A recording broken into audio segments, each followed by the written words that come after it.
Hello, everyone, and welcome back to another episode of Starmetal Gaming and our campaign Cauldron of Bones. I would ask how my players are doing, but we just spent the last hour talking to each other, so I know that they're doing just fine. Uh, it hasn't been too long. It hasn't been too long since our last episode, which I'm proud of. We're actually getting back in here within the span of 2 months, so I'm proud of all y'all for showing up tonight and Thanks, myself. Dad. Last we left off on our campaign, the bridge, which was the home of the beaver that these people destroyed. No, but the bridge had exploded that was holding back the flow of the river. Um, Pierce was thrown, I would say, west of the bridge into the water, and Malediction was thrown east of the bridge into the water. um, Mal, as you experience the explosion, sends you thrown off, and you can feel the damage it's done to you. You know, it's like it feels like the whole front of your body's like almost breaking apart. You know, it's such a powerful explosion.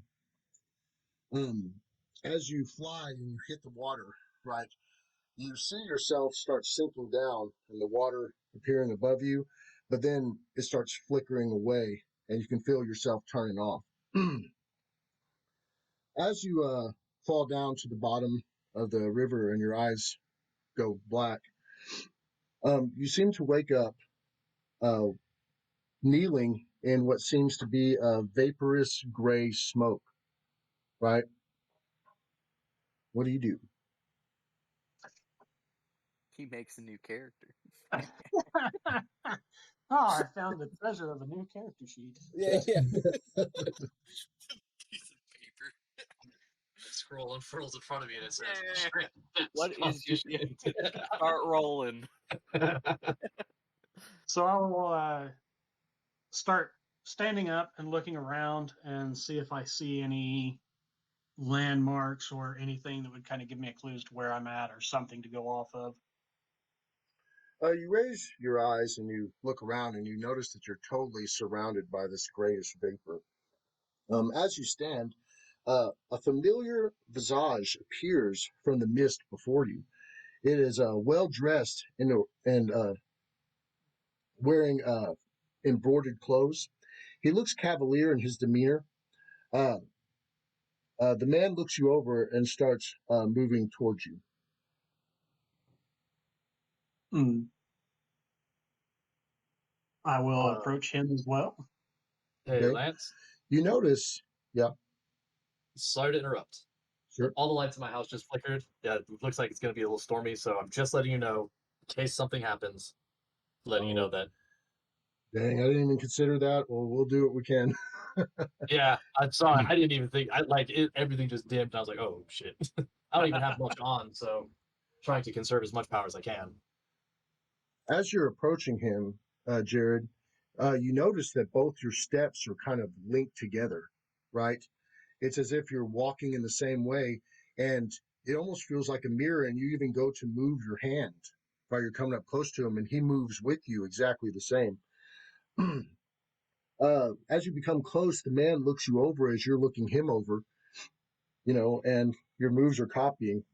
He looks up directly into your eyes, and for a second, you recognize him from the statue in the middle of Freebra, and the guy who you believed to possibly even be yourself.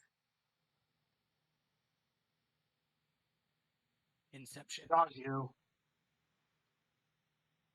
What did you say, Jared? Adagio. Yeah.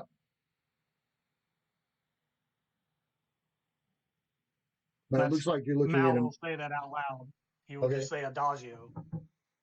When you say adagio, you see him say it again, and it's or say it along with you, and it's almost as if he wakes up and he looks very sporadic, you know, and he starts yelling in your face. He's like, "You don't remember," and he pushes you on your chest, but you feel like you can't move, you know, and he goes, "I need you to remember," and he slaps you again. He's like, "Wake up! You have to wake up. They still need us." And that's where we're going to stop there with you. um, an epic explosion occurs, and I'm gonna roll to see if any of the debris hits Pexor or Othello. So the, 100% accuracy. about to say, since I'm like, since I'm super quick, do I get like a bonus? Be No, like, there's a 4% chance of any of the debris hitting y'all, so don't worry about that.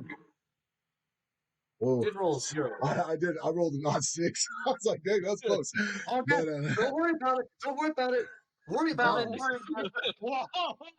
but I'm gonna say since the explosion was center thing and y'all were paying attention to everything that was happening, the second y'all saw the explosion happen, you went ahead and you ducked and you took cover, and everything blew past you. Um, go ahead and y'all both roll d6s. Or no, excuse me. Spot check for me. DC 12. I got a 16 and a plus something. So Okay, that's fine. I got a total of 26. yeah, 18. Okay. I want a spot. Even I though got the 4. explosion occurred, y'all are able to see where Mal and Pierce both landed. As the dam explodes and it releases the water quickens the pace on the river. Frank, I do believe we discussed it before that you wasn't wearing a helmet. I'm going to give you a Constitution check at a DC 18 to remain conscious. Oh no. I don't know. He's got a thick skull. So 22 total. 22. That Uh, thick yeah. skull coming in handy. Dude, I Right. landed on my head. Come on, Joe Dirt. Luckily, my neck broke my fall. Frank, you knew that there was already previously extreme damage to your armor from the last fight that you were in, but Yeah. this pretty much did your armor in. You Oh, feel it giving man. away, and you feel the fire actually making it to your skin under your clothes. You know, it's hitting you so hard. Um, like I said, it did extreme damage. I think it was like 40 something hit points. You Yeah, I flew. took 48 damage, and that was the only damage I took all game. So what do you want to do when you get in the water? You notice that your armor it is definitely heavy. It's weighing you down. The release of the river, right? The addition with the armor and your and the pace of the water could make it hard to continue swimming, right? I can let you perform some checks, but I will let you know that your character feels like the armor's so busted that it's almost Oh, useless. yeah. Well, right now I need to get. So the way I landed, I first order of business is I'm taking my shield off. It's this big shield and it's gonna catch a lot, and that's not gonna help. So, uh, sword up, shield off. I'm just losing it because I just Okay. need it off me right now. And then I will be trying to at least take off the chest piece straps, just undo them. hmm But you're trying not to let If go of your sword, right? That's what you're saying? I'm trying, if I can, I'm trying to sheathe my sword so that way I still have it. The Okay. shield, I'm basically, because it was field repaired anyway, so it wasn't in the best condition. So if it survived, I'm still taking it off anyway. I'm taking off the shield, and I'm trying to take off the armor straps. So that way I can at least lighten myself and give me more maneuverability. Because I know with the armor and the shield, it's certain death. I can't Okay. I can't fight a current and try to. Uh, whenever you start pulling off all your gear, okay, and you lose the shield, I'm gonna have you make a strength check at DC 16 to rip the remainder of your armor off. Okay. Good. Do I get any negatives from this? Oh Or is no, it I just was just the. saying it's just DC 16 to rip your armor off. You wasn't unconscious. It did a lot of damage to you, but you didn't like lose any Yeah. points of strength or nothing. No. So I got a 17 total. Okay. I will say that you have to fight in the water for almost a round to pull Okay. your armor off. Yeah. And Josh and Pexor, I'll go ahead and y'all roll a couple of d20s for me and just tell me which one rolls higher. So if I can, Lance, I'm not trying to fight against the water and like go against the current Yeah. while I'm doing this. So Mhm. I'm just trying to go with it as I'm doing so that way it's less, I guess, resistance on me. I got a Okay. 16. Do I add anything? No, just fine. I was just saying Okay, I who's got a 16. going. 16 as well. I got a Okay. 16. Well, re-roll. Reroll? Yeah. I'm just seeing who's getting to go I got first an here. 18. You got what? 18. Oh my god, no way. Did you get it? Yeah. It's the wingman thing. It's the connection we got. I have all the Okay, same okay, hardware.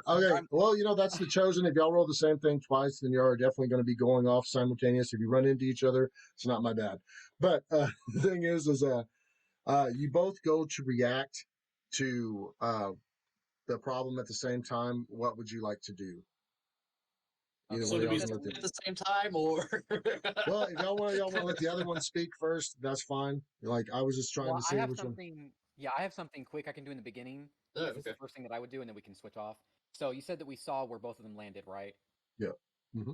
Um, wherever I saw Mal land, I'm gonna command Eggs to fly over to him, and Eggs has a feat that lets him have a better fly maneuverability, so he can hover above him. Oh, So okay. we'll know where Mal is. Oh, good deal. So I'm gonna That's command him to do awesome. that. Yeah. Sweet. So once that happens, I'll yell out to Eggs, point to where Mal is, and tell him to just, hover over it. And then whatever picture. You hear the hawk screech as he flies over there. And what do Oh, you do, yeah. Pexor? So I look at both directions. I look side to side now. Fine.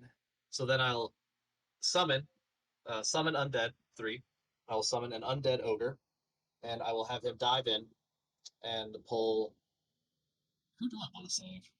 So refresh me. One's at the bottom.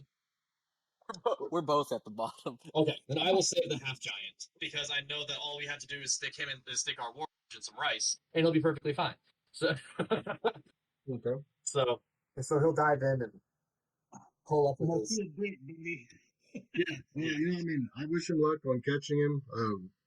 Frank is going Yeah. down the river pretty quick, but he is With his, heading towards his way.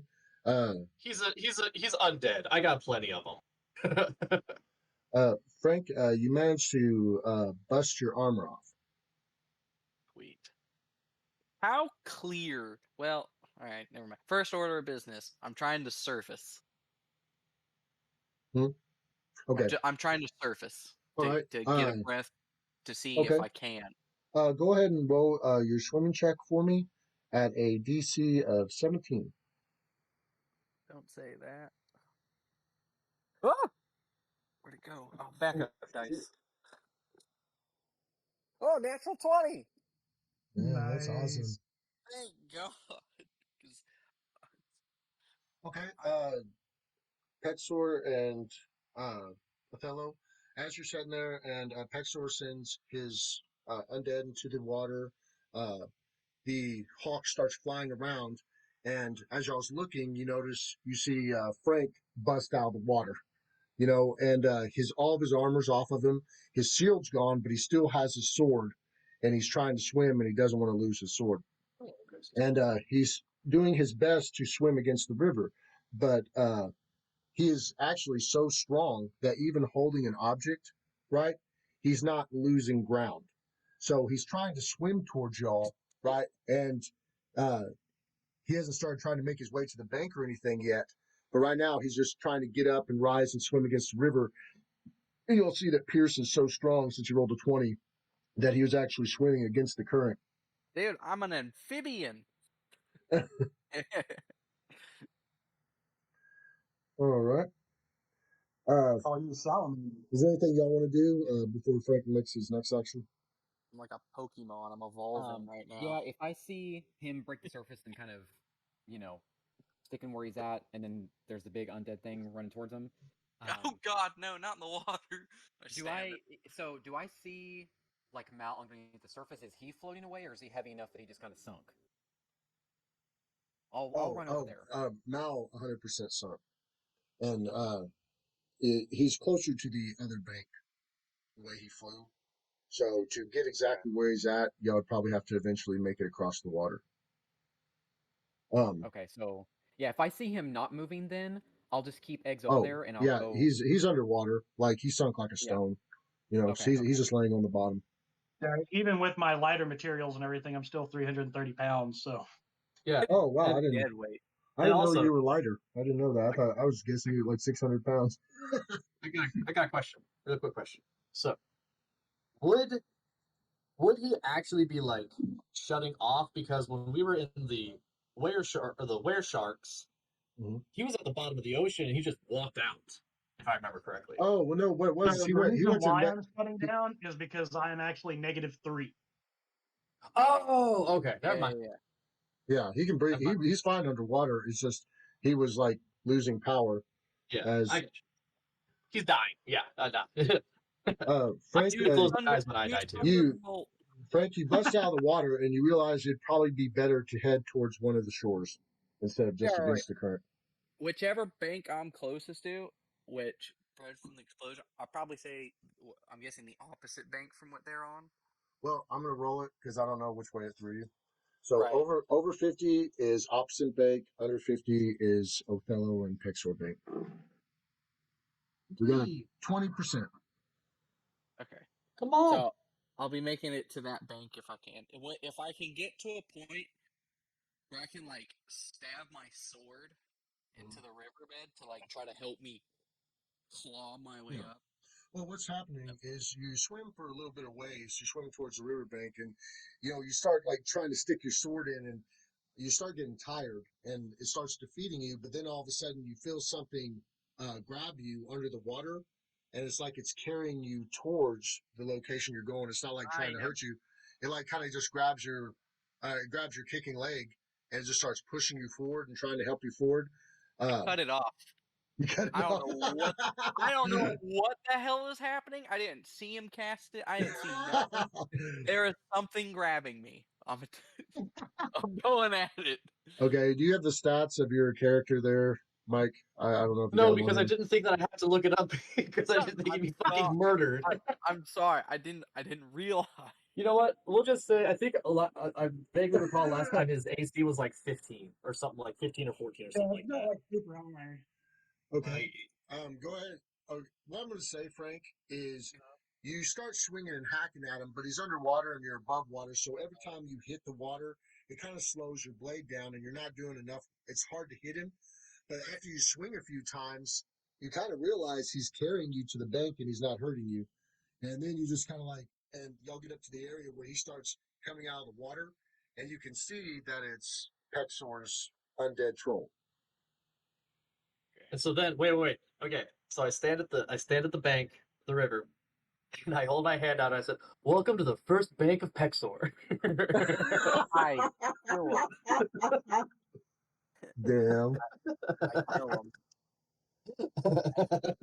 God, that's awesome. And then I command my ogre to slowly just go down the river.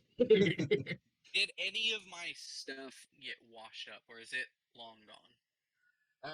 I'll say you have your boots, your pants, Yeah. Oh God. your sword. Yeah. I, Most definitely. if you had any type of, if you have a pouch, I'll let you retain it. But if you had like a backpack or any type of pack on, that came off, and it's Dang. washing down the river. So I have.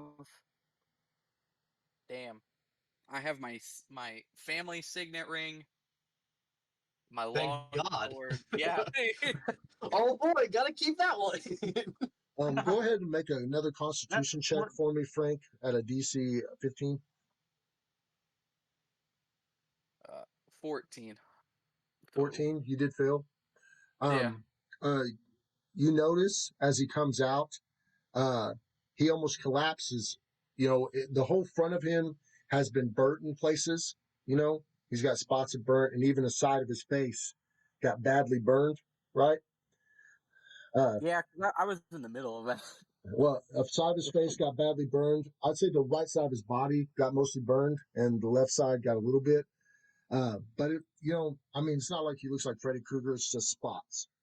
But it's pretty bad. It's still pretty bad. But that's you can tell that's not exactly what's bothering him.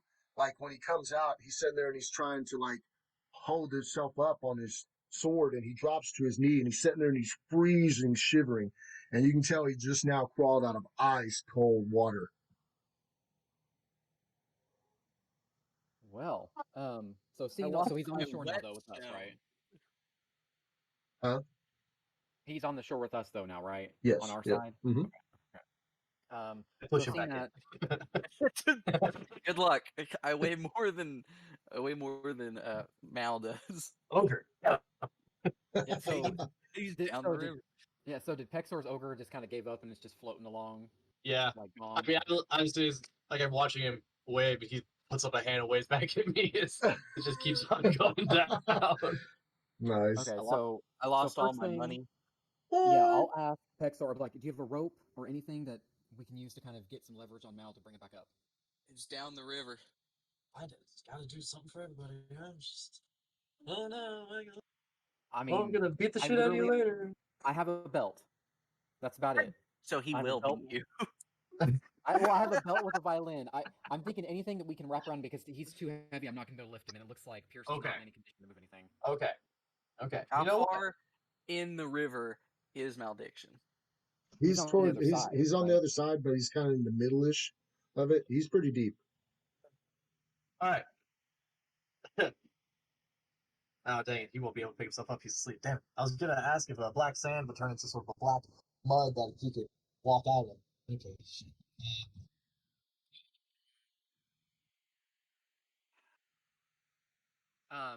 I'll run to the wagon that we had with Yeah, I got bacon. nothing. Yeah, was there any? We didn't bring any like supplies on the wagon, did we? Other than just the new wagon that they gave us. Except Yeah, for this like- pipe bomb. No, Like Molotov. my backpack's in there. What? Yeah, I mean, is there a rope or anything that's No, in the wagon? there's I feel repair like we kit. could. What about if we? Like, I feel like, Bacon had a rope, almost a reins tied to I it. was gonna. Yeah, that's my next thing. How long are the reins that's on the wagon that's attached to bacon? You have a 34% chance of there being rope on the wagon. Oh, just a rope and okay, okay. 74, so that's not happening. 74 is on the opposite side of that 30%, so it could be. You have 74 feet of rope. No. Yeah. uh, I will say that Bacon's uh, Bacon's leash wouldn't be long enough to do what y'all's wanting to do. It's probably altogether probably about 12 Okay. feet long. Okay. Now, where Bridge. is the beaver corpse? It's floating down the river. Are you sure? Like, okay. Now hear me out, Lance. Hear me out. Well, if it was that big, would it be floating though, or would it? I was gonna say. Well, no, I was gonna say it could be like laying on the side, like on something, being like pushed to the current. The explosion was so concussive that it knocked it over to the side. Look, Lance, Okay. let me have this. He wants a beaver buddy. No, I'm saving your butt. Trust me. He due to dice, he definitely rolled down the river. Well, how intact is the beaver bridge? Oh, it's effed, blown clean in So half. there is no way to scale across it then. Is there? Well, I guess if it's totally destroyed, I was gonna say, is there enough to make like a running jump to get to the other side, or is it like just totally blown? Oh, it's way too far across. Yeah. And it's totally blown, like the whole middle section of it. I will say that it probably goes out probably about 20 feet on each side, but the whole middle of it's been blown up. Okay. And it's still on fire, some of it. Oh, that's loud. Blah blah blah. All right, we'll try this. Okay. Yeah, if I don't see anything in the wagon or anything in the packs or anything, I'll run back. Oh my gosh, I know that if I was to jump in there, I might be able to get to him, but at that point, I don't think I'd be able to lift him, not 330 pounds, and swim. Okay. Question. So I could cast Dark Symmetry. they have to fail their saving throw, which it's will. I assume being at -3 HP, even a will if an object at -3, a will saving throw at all. And so I can cast it on him, and if I move, he has to move. So essentially, I can sort of walk him. If I walk one direction, and then he has to follow that direction, walk himself out of the river, and then I stop casting the spell. I mean, if you could see him to cast it on him, then yeah, I'd probably let you. Well, funny thing, because he has okay. So if I cast, oh shit, where is it? Detect magic. Can I? Is that at least? Because I assume there is some form of magic that's driving him. Well, and Eggs is over there too, so he knows the general location of where to look. Exactly. Yeah, you know the general location of where to look. That's a bad idea. But I will say that you can't sense magic off him ever since his life force has left temporarily. Okay. He's like fully powered down. If he was powered up, you probably could sense magic from him. Okay. So I have another spell that I might have. Mm-mm. Oh shit! Never mind. Jared, do you just have repair kits and everything with your stuff? Yeah, aside from like my loot with the platinum strings, my ornate jewelry box, father's violin, family picture. I mean, we Yeah, could sell the that's platinum strings. Yeah. So okay, wait. Okay, here's another one. He's looking through his spell book. I am. I'm rifling through it. Okay.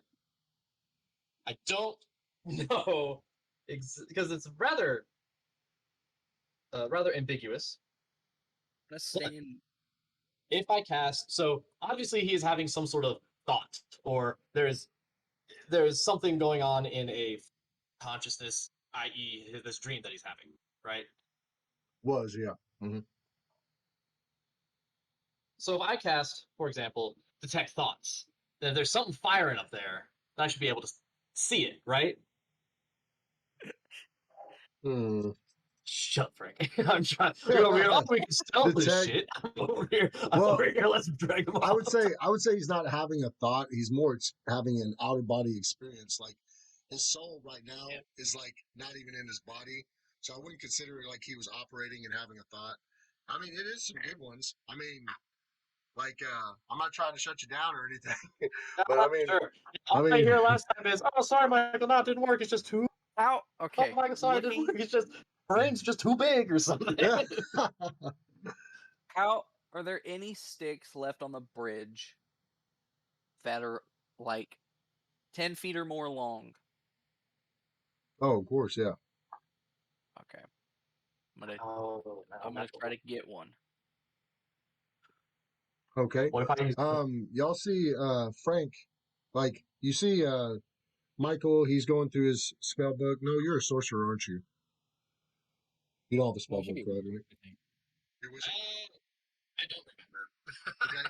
Michael's sitting there going through his spell book, trying to figure out a way to get him. And Pexor, you notice, and Michael notice, Pierce get up and he starts to break this limb off of the bridge.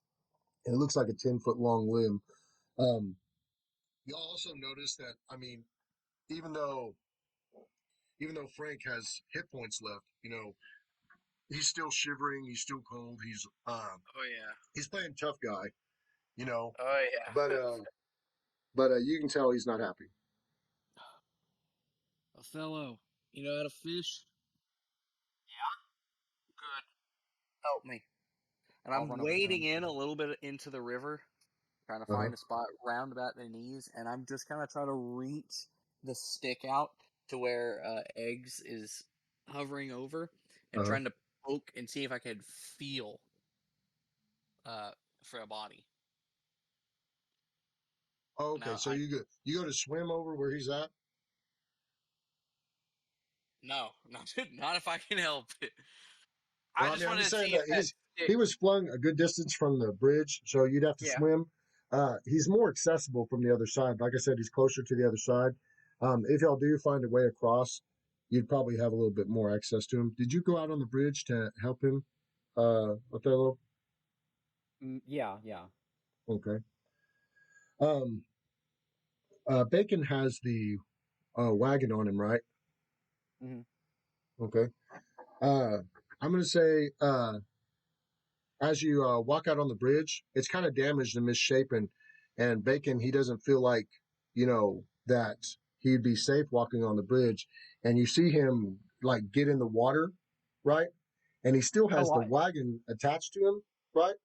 I thought And he was a little bit away from the shore because I oh, didn't bring him to the bridge. Yeah, okay. like Well, I'll just say he's like at the tree line. okay. Well, what I'll say is that he just slowly worked his way up as y'all were working on stuff, and he'd come up like inquisitive, like looking at what's going on, because it's not violence. There's no more booms Yeah. going on. He's not scared and he's slowly approaching you. And when you go out on the bridge, what I'll say is he starts trying to make his way in the water, towards the water, because he can't go on the bridge with you. Uh, you look back and you notice he's making a rat noise and he's trying to make it over to you. He sees you on the bridge and you don't know if he's worried or what's going on. But Yeah. when you look over at him, you notice him swimming to you. And even though he's got that freaking wagon on him, he's still carrying the wagon while he's swimming. And you think to yourself for a second, like, you didn't know pigs were such great swimmers. But you see him actually able to traverse through the water towards y'all.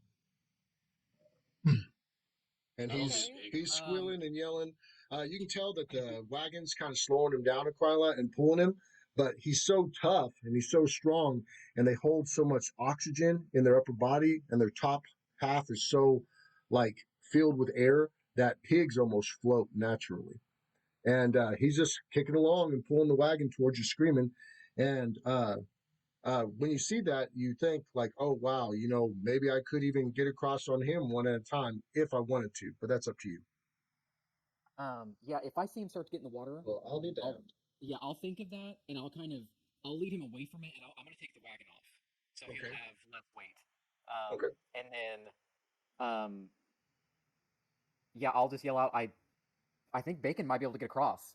So as I'm like, unhooking him from the wagon, um, and then once that's over, I'll just kind of lead him to the water, and I'll hop on top, and I'm like, go to the other side, and I'll kind of lead him to kind of in the Okay. same direction. Actually, I'll lead him a little bit away, so that way when he floats, it'll kind of, as we're swimming, we'll kind of, the current will push us a little bit, but it won't make us like go too far away from the bridge. I'll go a little bit ways up, so that way when we hit the water, as we're swimming, we'll kind of slowly go with the current a little bit till we reach the other side. Have you ever rode bacon before? Probably not. I don't think so. Okay. Not Uh, not bareback. Now, I need you to roll your animal handling for him. Please do not fail me. You know, Lance, I didn't fully believe that that whole pig floating thing was real. I'll be damned, it actually is. Oh yeah, I, pigs are I, master swimmers, dude. Like you I couldn't did drive not a know pig that. if you wanted to. Yeah, I was reading it. And that's why, right as you said, I was like, "The fuck?" I was like, pigs don't swim. And then on Google, it's like, yeah, pigs love swimming. I'm like, oh, God, Well, my that's life's a why. lie. Well, no, I mean, a lot of people that keep pig pens, they'll have it right next to a pond, and Okay, the pigs are out there just swimming all day long, especially in the summer. And yeah, you can't man, even that's drown crazy. one. But I'd never would have known that. I appreciate that little tidbit of knowledge. Thank you. oh no, it's all right. Um, Josh, what'd you roll on your animal handle? I got a total of 24. Okay. You get on top of them and you're like, oh, wow. And you see the tuft of hair and skin that the riders used to grab, right? And you're like, whoa, will you grab it? And you go ahead and you give him a little kick, right? And he leaps so hard and so fast that it almost throws you off, but it doesn't, right? And he splashes in the water almost like he's done it 1,000 times. Y'all, you go under a little bit, and it does make you cold because the water comes up to your nipples as he sinks. But he pops out and he just starts swimming against the current so hard and fast. And you're like, "Oh, good boy, Bacon," and you hear him grunting Yeah, and yeah, I'm everything going encouraging him fast now. across the river. Yeah, I'll just hold on and let him do his thing. Uh-huh. As we're going across too, I'll try and as we're kind of going out wherever eggs is hovering around, I'll try and see if I can get a better view of Mal in the water as we're just kind of going along. The All main right. goal is just to Okay. get to the other side right now. Uh, you go over Mal's area in the water, and you look down, and it's so clear. The river's just insanely clear, and you can see him down there. But what's insane is you see so much other things sparkling on the bed of the river. And it's almost like there's so much treasure covering it. You see, like, just things shining on the bed, and you're like, what the heck? And it seems to be about middle bridge that you're seeing this. Um, Also, while you're looking around, roll your spot check as you get to the other side. You do go to the other side, right? Yeah, I'll just Okay. run on eggs or it's a total of 31.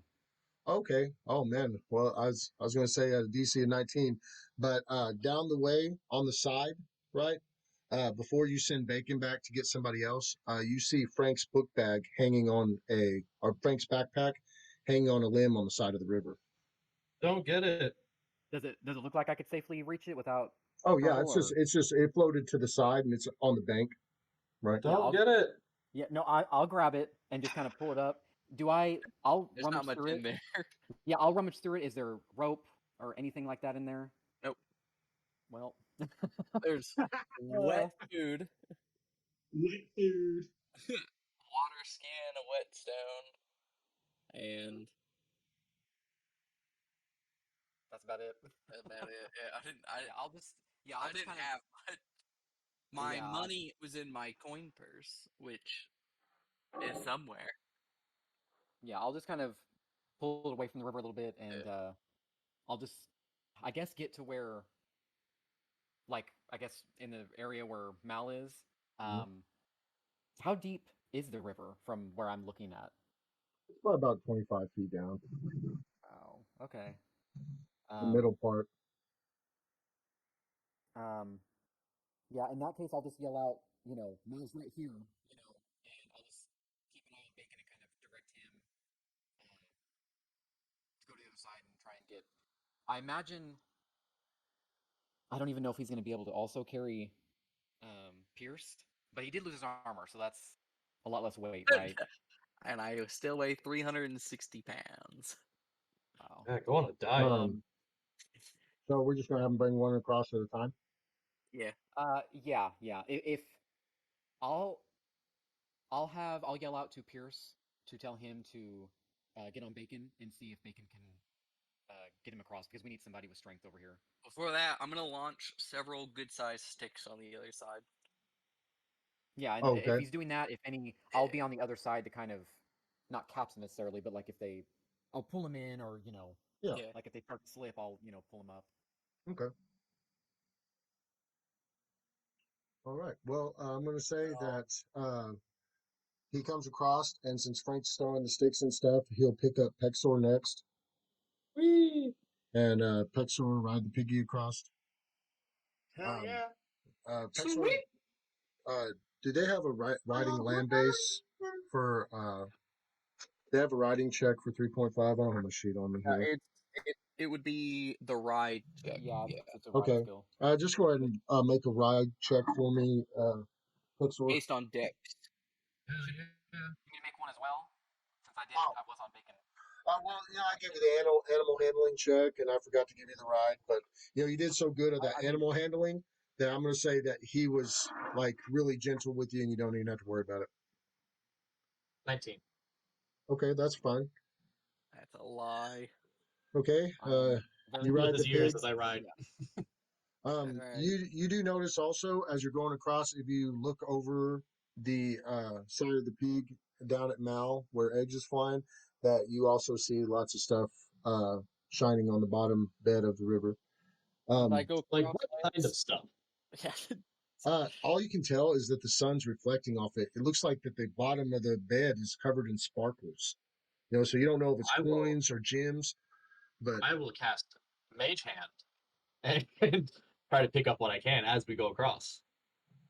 all right. Mage hand. It's got like a 30-foot distance and a 5-pound weight limit. 5 pound weight limit.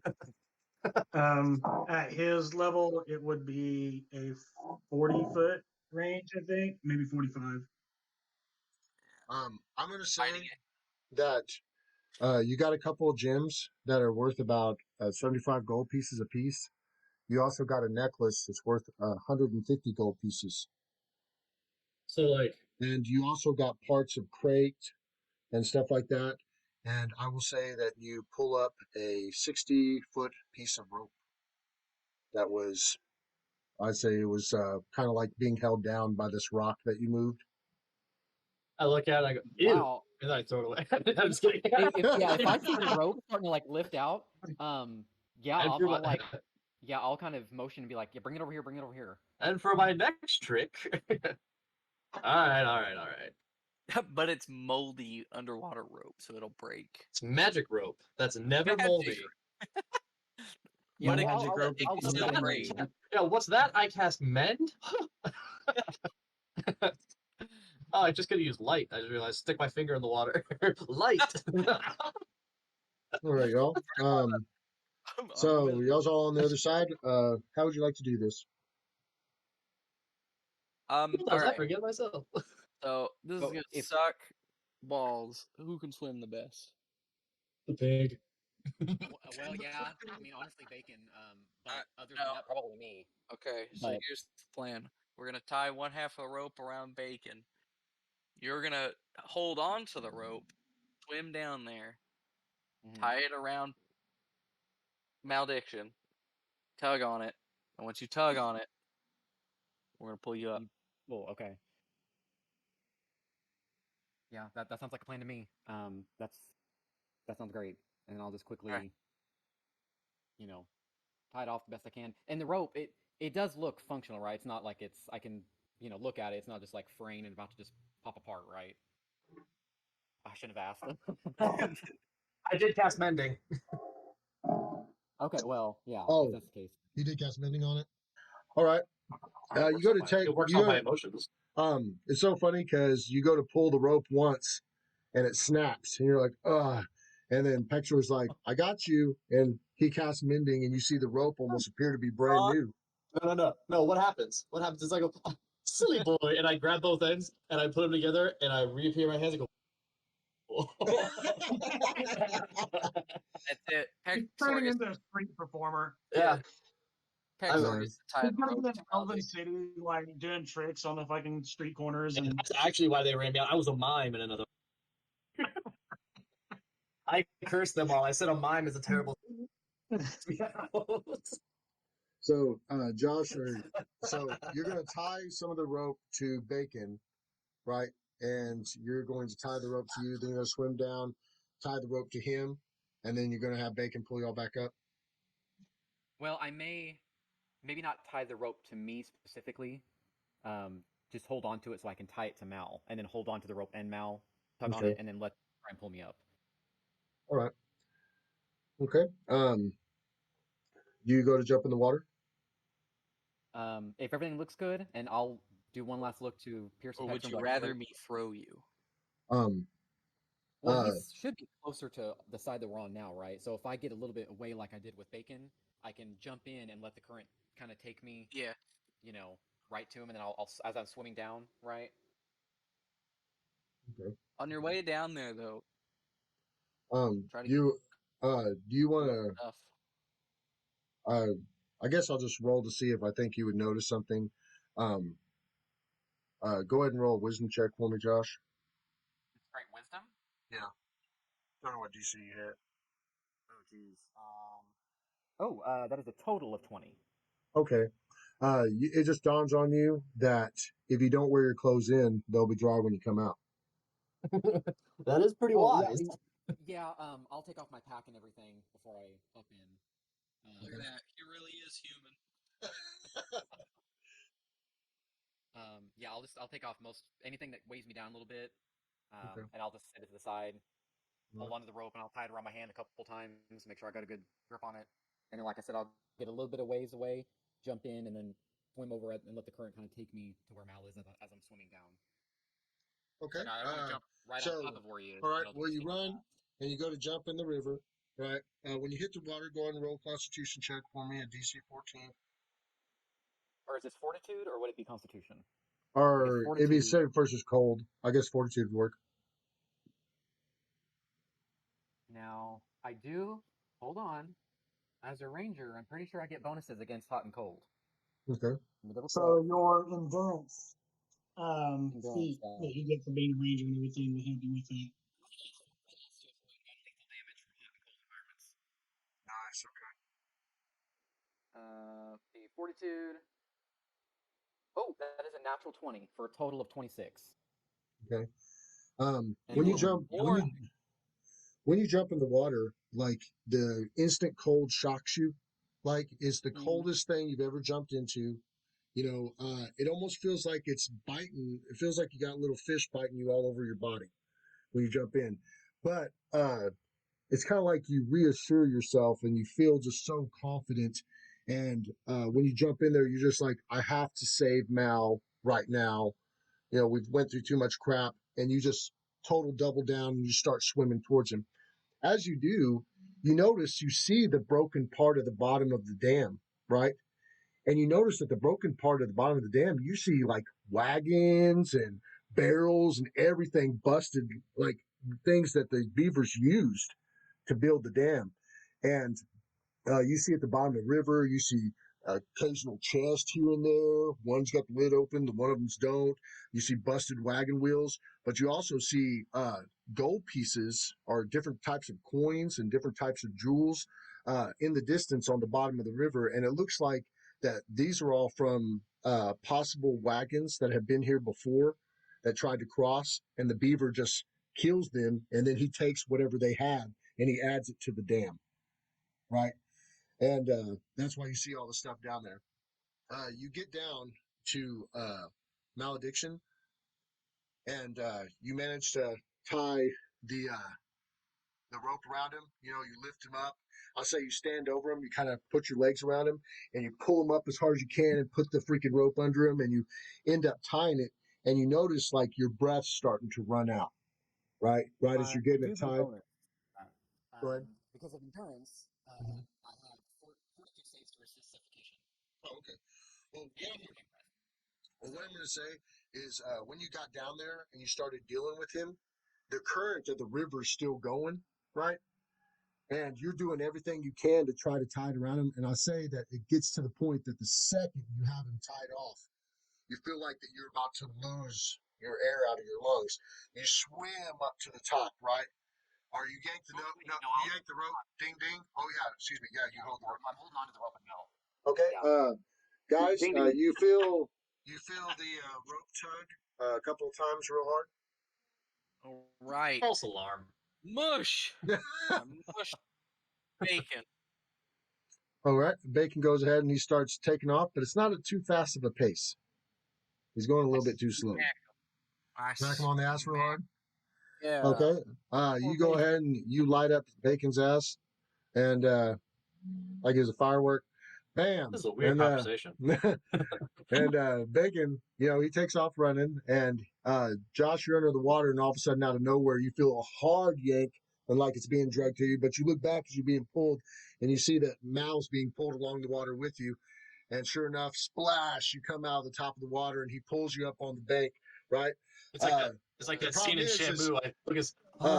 Problem is, you roll over and you let go of the rope, and you're like, I can breathe. I can breathe. And y'all see that Bacon's still running, dragging Mal real fast. And Mal's like flopping around on the ground. It's Bacon's dragging. Yeah, if I see that, I'll yell out to Bacon, and I'll kind of not aggressively, but just be like, Bacon, Bacon. I'll just kind of come here. I'm gonna try to grab the rope and yell like, "Ho!" The only thing I know, I don't think it's near you because you smack the shit out of it. Yeah, the only thing I know is like stuff about horses. So yeah, what is a giant pig but just a horse with short legs? Exactly. Well, I try to grab the rope, rein him in. Yeah, I'll yell Mal, out as I'm getting up, and yeah, after Mal flips a few times, y'all manage to stop Bacon. He not only feels Frank's tug, but he also hears Josh's voice and he manages to quit. But Mal is in such a weird position, like his arms bent around backwards and his legs sticking up, and he's kind of like half stuck in the mud.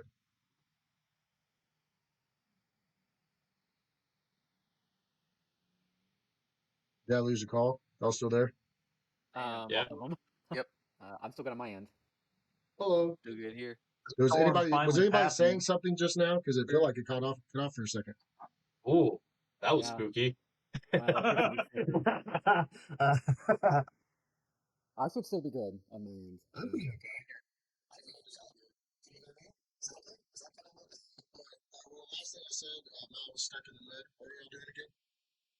Yeah, first thing, I'll take the rip off of Mal. Make sure he doesn't get dragged any further.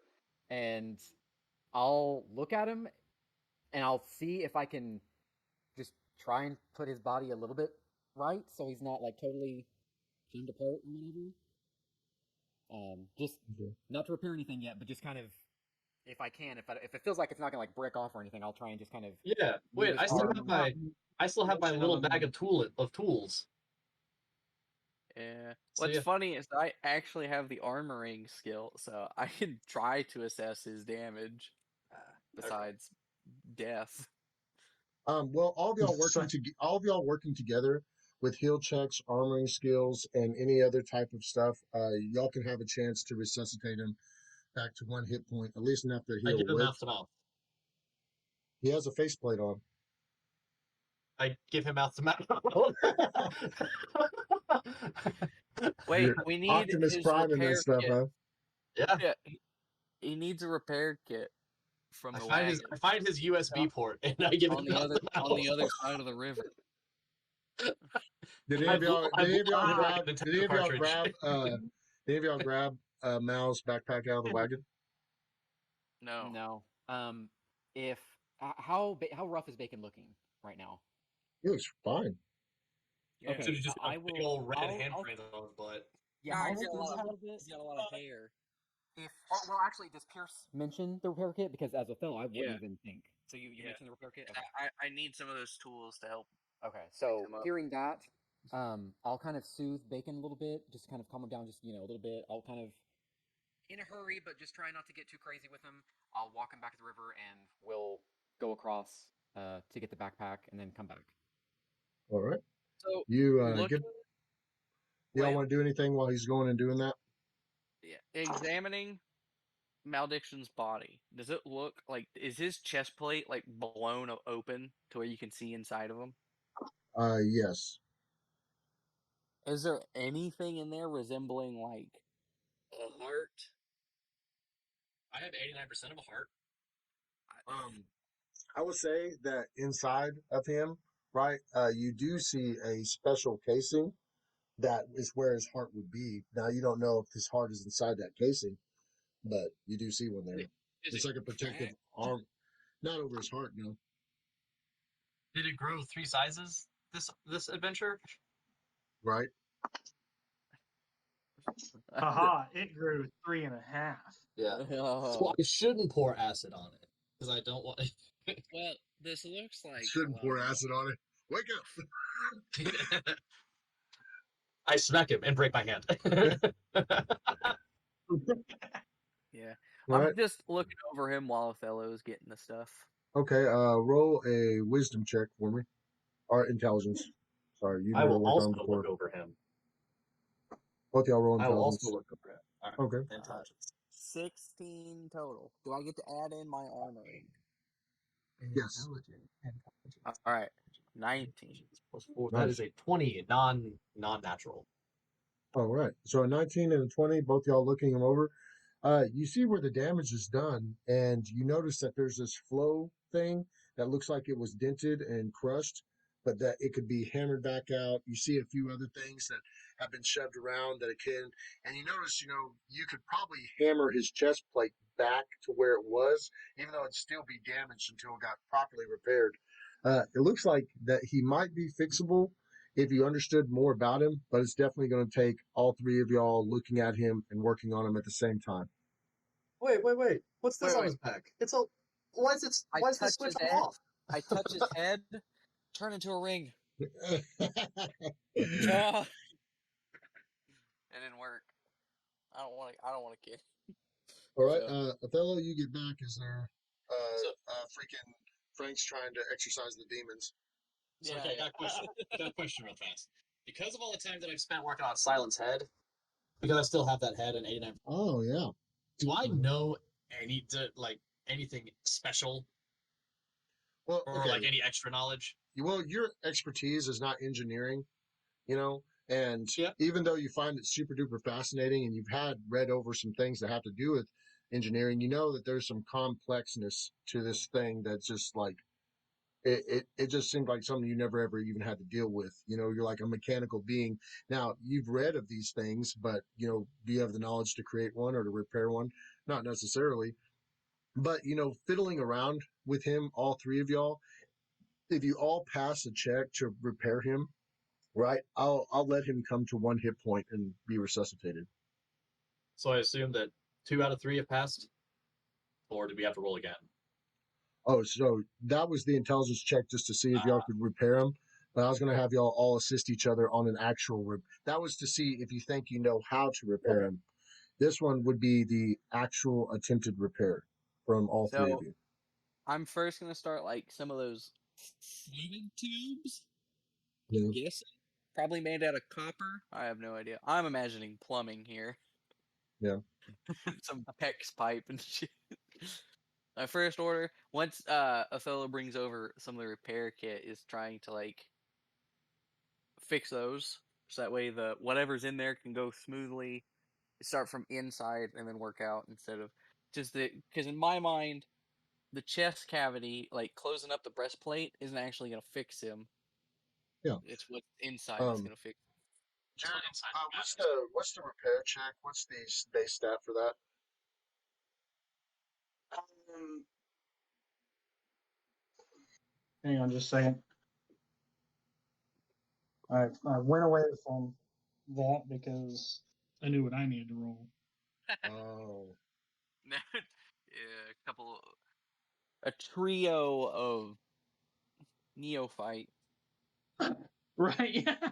and one of them with big clumsy hair.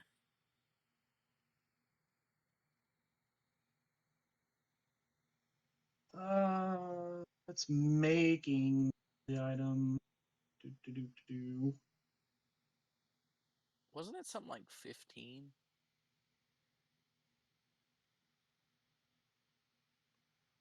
well, no, I was just saying So, what stat it was based off of.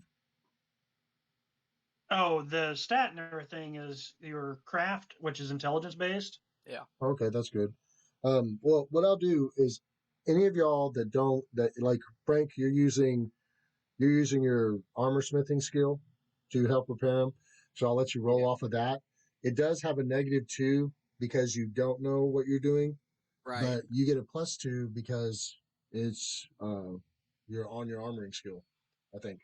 Uh Josh and or Othello and Pexor, I will let y'all both being assisting him. Uh you'll both roll an intelligence check at a -2. The DC I'm going to call on this across the board is a 17, Oh wow. and it's because Well, it's because it's so complex and yeah. y'all never dealt with it. Yeah. Well, oh, excuse me. That was with the negative, so it'd be a 15. Sorry. Yeah. That's. Oh, so wait. Do we still add our? So is the DC is just 15? We don't take any negatives or anything, or do we Oh, also that add on -2? it would be uh that It's would 15 15 with with the negative with the negative. Well, natural I will 20. say, but I don't think I'm gonna make. That's right. I got a 9. All that time you spent I was just thinking, all that time I spent playing with myself is just perfect. Okay. So Josh, you don't feel like that you're in the way or anything, but you feel like you don't know what you're doing with it. You know, yeah, and you I won't reach in or like I don't want to fiddle with something I don't know. So Frank. probably Othello would probably just not even he'd probably just hesitate and just hand off tools or something Give me that that quantum you spanner. know. What Where's did my you sonic screwdriver? what did you get on your you don't check want again, to Frank? guide me. What did you Oh, get on your check? I got 22 total. Okay. Um, I since Josh went ahead and failed that one, I'll let y'all continue, and you both will have to pass one more. Othello. You know, Take- a natural 21 would take think care that, of- you know, take care of it me. covered for the other person. Yeah, your natural 20 was. That's the only reason I'm giving y'all another shot. Was your natural 20? I'm not even joking. I was just gonna say you didn't resuscitate him, but you rolled a 20. Therefore, you're starting to get him to start, and Josh backed off, Tried and to turn Frank's him gonna help over. you, and you think you almost got it. So one more roll, and no negatives this time, though. I tried to turn him over, and I go, someone flooded him. God, that's perfect. Okay, Well, Jared will be happy. he's flooded. Why? Because I had 3 guys inside me. Yeah. All at the same Vegas. time. So I. Hey, I don't know. One guy's only passing around the tools, as he said. So what'd you get? Hexor 17. 17. What a low. What a plebeian roll. A plebeian roll. Please. No, I got a natural 20. So I got Wait. a 25. Was I supposed to add something to that? All right. Sure enough, y'all managed to get him started. Petsor and both of you take an electrical what? shock. Both y'all get electrical shock from him being resurrected. You both take 4 points of damage apiece, and it kind of blasts you back a little bit. It zaps you real good. And My hair, my face is like got the explosion black char around it. Hair's blown back. Hair's all standing up on end. Yeah, I sit there and I go, should have cut the red wire. You But, shouldn't have cut any wire. Cutting shit.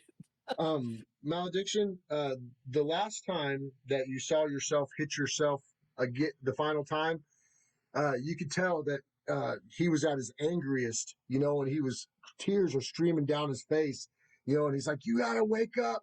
And he hits you, and you wake up to the kaboom of your engine starting inside your chest. It's like, boom. And you look up and you see Pexor standing above you, and his hair is just like completely straight out, and so is Frank's. His hair is like standing straight up. I cough and a smoke ring comes out. And I didn't realize you were one of those new Tesla models. but you managed to wake up, and you have 1 hit point, Jared. All right.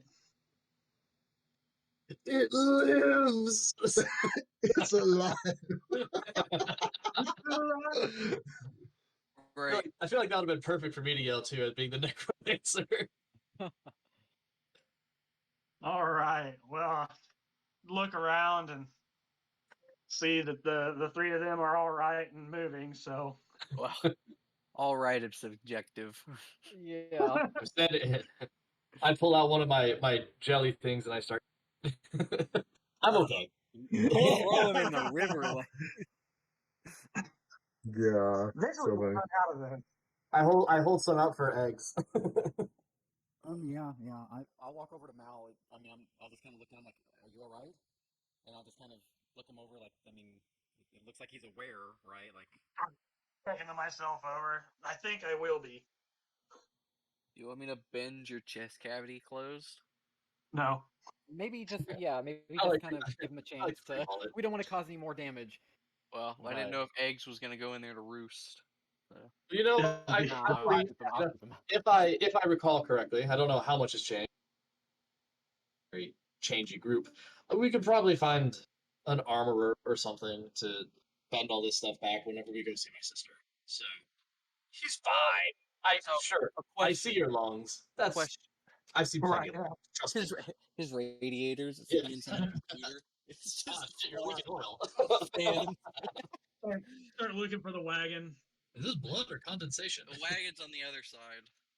Right? Yeah. It's like, oh. Yeah, I Othello brought you wait. Yeah, any path that was in the way to grabbed, but I left. Question is, did you guys also see all that glittering stuff? I think you're seeing things. Did you hit your head too hard? As I slowly put the stuff in my pouch. As you were dredging that stuff up. Look, I think it's a very beautiful river. You know, the sun's up. You know, sparkling. Very beautiful. You're about to volunteer yourself to go down there. I think you just caught sight of maybe it was a herd of silverfish. So I know that you're a little bit soft in the I head. go to So pick hit them up, it, Lance. and I dodge. You And go- I dodge. I I- dodge, roll out of the way. In a dress. Good luck. Sorry, hypothermia set in your muscles. You can't control your own Speaking of muscles that, right yeah, now. I'll walk over and be like, I think we need to just kind of rest for a little bit as I like start to shiver a little bit because I'm still like half naked, right? So I'll walk over and kind of start drying myself off. I'll call Eggs back to me. I'll grab my stuff. I'll also point out to Pierce his pack. I'll be like, it was over there. It was. So this is why Right. Pierce is like chasing Pixel around trying to grab him. Jason, I rolled a 26 to hit him. Oh, sorry, I didn't even roll. There's no Oh. chase here. I grabbed him by his sundress. Oh shit! Natural 20. Haha. Oh, baloney. Okay. Okay, wait. Is the bridge still on fire on this side? I will say that it's finally started to go out. Oh, well, crap. So I guess then while we're waiting, can I look at that bloody hat? Oh, It wasn't bloody. It was actually real Sorry, nice. there was an egregious amount of blood around it. So I thought it must have got stained. Okay. that's Yeah. the magic. That's the magic of the hat. Yeah, it's self cleaning. So wait. So Frank didn't grab you and throw you into the river. No, I was started to, but once a fellow spoke up, Okay. Yeah, I would have It- stopped. you know, it was I the would end have of stopped him before. And And then he put me I- down, and Risey turned around and said, "Yeah, that's right." I know all y'all's doing this, and I'll get to you in a second, Mike. What are you doing, Mal? So I would have inquired about my belongings that were in the back of the wagon. Yeah, and I'm guessing I would have got it. you close to grabbed me. all that. Yeah, I did grab that. So I'll get into my backpack and I'll get my repair kit out and I'll start doing the necessary repairs that I need to make sure that I can get to moving and everything. Awesome. Seeing him awesome. do that, can I call Pexer over and be like, hey, we probably need to watch how he repairs himself if this ever happens in the future? Yeah. Give me them Just nuts. a thought, I mean, I'm gonna start a fire. Okay. The stuff on the bridge and everything. All right. And I just- put my face Oh immediately. well, I'll say there's still a little bit of fire on the bridge if you're starting a fire. Nope. Yeah, there's a little bit. Let's say there's a little bit of cotton. It'll help you start one. Yeah, that's easy. So y'all sitting there watching Mal starting to repair himself. What are you doing with the hat, Pixel? I'm putting my face like square in that chest cavity and like deep analysis. Like I'm trying to be like, okay, well, that goes there, righty tighty, lefty. Okay. he pulls out a DeWalt drill. All right, so for 10 minutes and with a check of a 30 and everything, I'm getting all my bits lined back out. I guess I'm teaching a master class on where things go. Hate it when your bits get out of line. All right. So yeah, no, I'll look at it. I'll look it all around. I'll considering all the copious amount of blood that was on the bridge, I'm sort of a little timid around it, trying to be like, oh hey Mr. Hat, what you got going on? What's your secrets? What did he go to your school? You beat me to the punch. That's actually the very next thing I was gonna do. We're on the skull, and I set it on the ground, and I slowly put the hat on. Okay. When you set the hat on the skull, you notice that there's kind of like this indention in the top of the hat, but it's all fabric and made out of different types of fabric. Has a little bit of embroidery and golden little things hanging off of it. You set it on top of the skull, and the little indention on top of the hat, it just fills up with fruit, and it turns into a fruit hat. It has grapes, apples, and everything, and they just hang off of the hat. What did you Fucking find? stroke when you wrote this. Oh yeah, guys, you fought a robot that can stop time and another that can play music that takes over your brain. You just killed a giant beaver. Oh yeah, this hat grows fruit. But yeah, It definitely looks like just one of those hats they used to wear, the fruit type hats where they have the fruit hanging off of them. But it like Yeah. whenever you reach and you grab a piece of the fruit, right, it just replaces itself. Like another orange goes where you pull the orange out. And you're like, oh my gosh, like while somebody's wearing this, it produces endless food. What? I, I Pexor don't know. takes Like, the hat and he throws it in the river. Oh. Enough of this absurdity. honest to God, Lance, I don't know if you're just fucking with me. Yeah, whole time you're like, man, this is gonna be useful. Bro, I honestly thought this whole time it was fucking ripping people's heads off. I'd be like, oh, that'd be cool. Fighting that'd be, stick the hat on his head. No, now it's gonna be like, hey, look, bananas in his hair. Hey, if there's I'll walk over and grab a bunch of fruit and I'll start Um, feeding it to eggs and bacon. uh, Yeah, It I'm has like, this it is has great. grapes, apples, oranges, and dragon fruit. why is there so much blood, Lance? I just want to know. I'm not gonna throw it in the game. I just want to know why there's so much blood. Oh, that's because everybody that tried to cross the bridge, the freaking beaver would devour them and rip them asunder, man. And I mean, there's just blood everywhere. And yeah, totally misread the room. the poor guy that was wearing that hat last, yeah, he was beaver food. But the hat kind of fell off as the beaver ate him, and it just landed on the little limb that was hanging there. I am now I'm putting that hat on immediately. Lance, I swear to God, if my head disappears, I'm just gonna hang up.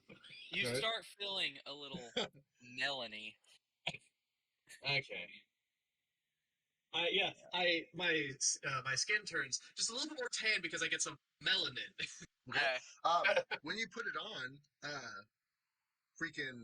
you feel like you get this overwhelming feeling that you want to dance, and you feel like you can dance so much better. Deal. You know what? Deal. And I also suddenly am impervious to scurvy. Well, sure enough, don't cramp Pexor puts the hat on, and his hips start moving, and he starts shaking, and y'all kind of hear like this festive music start playing around him, and he starts picking the fruit off the hat and eating it. I ignore him. And he actually looks kind of happy. Comparatively speaking. As I'm munching on grapes and feeding eggs and bacon, I'll kind of just do a little jig. I mean, after what we just went through, might as well. I mean, that lost his mind. Watch me do the robot. Two people that had no issues are like, yeah, let's have a party. Meanwhile, one guy's over there. We didn't have any issues. Surgery. I'm burnt. I want some crap. I call it the party hat, right? And what it is you get a +5 to dancing when you have it on, and you also can give out fruit. And what's so crazy? Anybody that eats the fruit, they have a chance to have a more positive disposition. I'll never eat that fruit. It improves moods. I am putting Makes it +5 to dancing. Fruity. Hell yeah. Yeah, and like I said, I'm basically hugging and kissing bacon because without him, I don't know how we would have done that. So I'm feeding him whatever he wants of the fruit. I'm doing my little jig, petting him. I'm feeding eggs. I'm doing the limbo. There's a low branch. I'm drying my clothes and using what scraps I have to form bandages around my burns. I walk over and I hold my drinking hand out. the water from my end turtles. I hold my hand out and I say, "May I have this dance?" I ignore him. I moonwalk over to the other side of him and I hold out my. Hello. What's that? Hopefully you're a little dry because here comes the electric side. Othello, intervene. I'll walk over and I'll be like, I think he's a little preoccupied right now, but I can dance, and I'll just kind of start pulling him away dancing. All right, we disco because disco never died. Oh God, you're gonna show up to your sister's wedding? Yeah, you be the life of the party, bro. Trust me. Look. You give me some of these grapes. You give me a little bit of time. I got wine. I'm still an alcoholic. look. Daddy needs his go-go juice. That's what he needs. He hasn't had a week. You know what? Actually, I don't even know how long you've been in this. Oh, Maldiction. Huh? How maldiction? How fixed up can you get yourself? So with the materials that I had left in my repair kit, I can bring myself to a total of 11 hit points and full functionality of my arms and legs and movement. If So- you want, while you were down there, around you was a lot of materials. I don't know if any of it would be useful to helping you or anything like that. But I mean, you don't need to breathe. But Right. I don't know if if So you would I be. can go exploring and see what I can recover from down below on the riverbed then. Now we have 60 feet of rope if you want to use any of that. Probably wouldn't be a bad idea to like tie something buoyant to it so we could see where I'm at. So Do while do they're see doing them? that, Well, do I see Mal like tying the rope to him and all that stuff? Because if I see that, I'm gonna be like, "Whoa, what are you guys doing?" We going fishing? Going fishing. We're going magnet fishing. Yeah. I will say there. I hesitate to use the word treasure, but there is a lot of stuff down there. But I There's just no don't know. treasure. Chickle, chickle, chickle. cha cha cha. yeah. Well, I was also Guys, mainly we thinking found the treasure right here. there was also a lightning spear that was useful. Ah, whatever. You got one use out of that. That's stuck in I don't even know where the fuck it is. We know where this is, Dude, baby. That's right. It's probably still in the beaver. Maybe I say as I grab a bundle of grapes and I take a bite.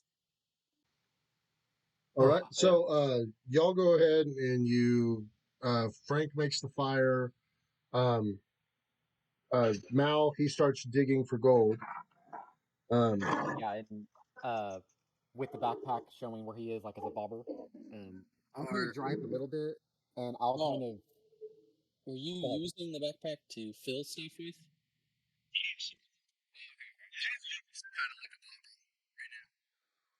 To load stuff in. Yeah. I don't know what we decided to use as a bobber. Well, because you have the rope tied to the backpack, because you could do that, and then when you're ready, you could like hook the rope, and then we just kind of like pull it out. Yeah, and I'll keep an eye too, like just by the shore, just in case, just to be there, if something happens or whatever. All right, that works. The fire should be pretty big, hopefully, because I just kind of like hook the bridge apart.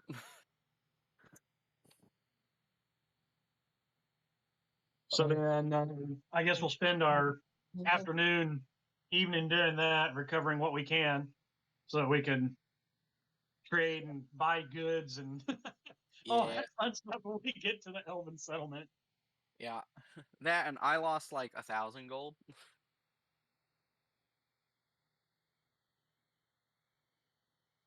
Well, the good news is we're covered because I have 50 whole gold. Look at that, Yeah, we're set. 50 gold, right? dude. Um, Time to mess with my character sheet here. Jared, you're down there for a while, looking around, doing what you could. You tried to pick up one of the closed chests, right? But the handles broke off of it. The bottom collapsed out of it, and you're like, "Oh damn!" So you start loading up and picking up as many things you can, and keep bringing them back to the shore. You found 127 gold pieces, 53 silver pieces, 25 platinum, 100 or 10 100 gold piece worth gems, and you found three 300 gold piece gems, and you also found a chest of rare Fabergé eggs. But I'll give it as that a was gift. the really the nicest chest you've seen, and it was all made out of metal and stuff, and it looked sealed. And even when you open it later on, the inside is still dry.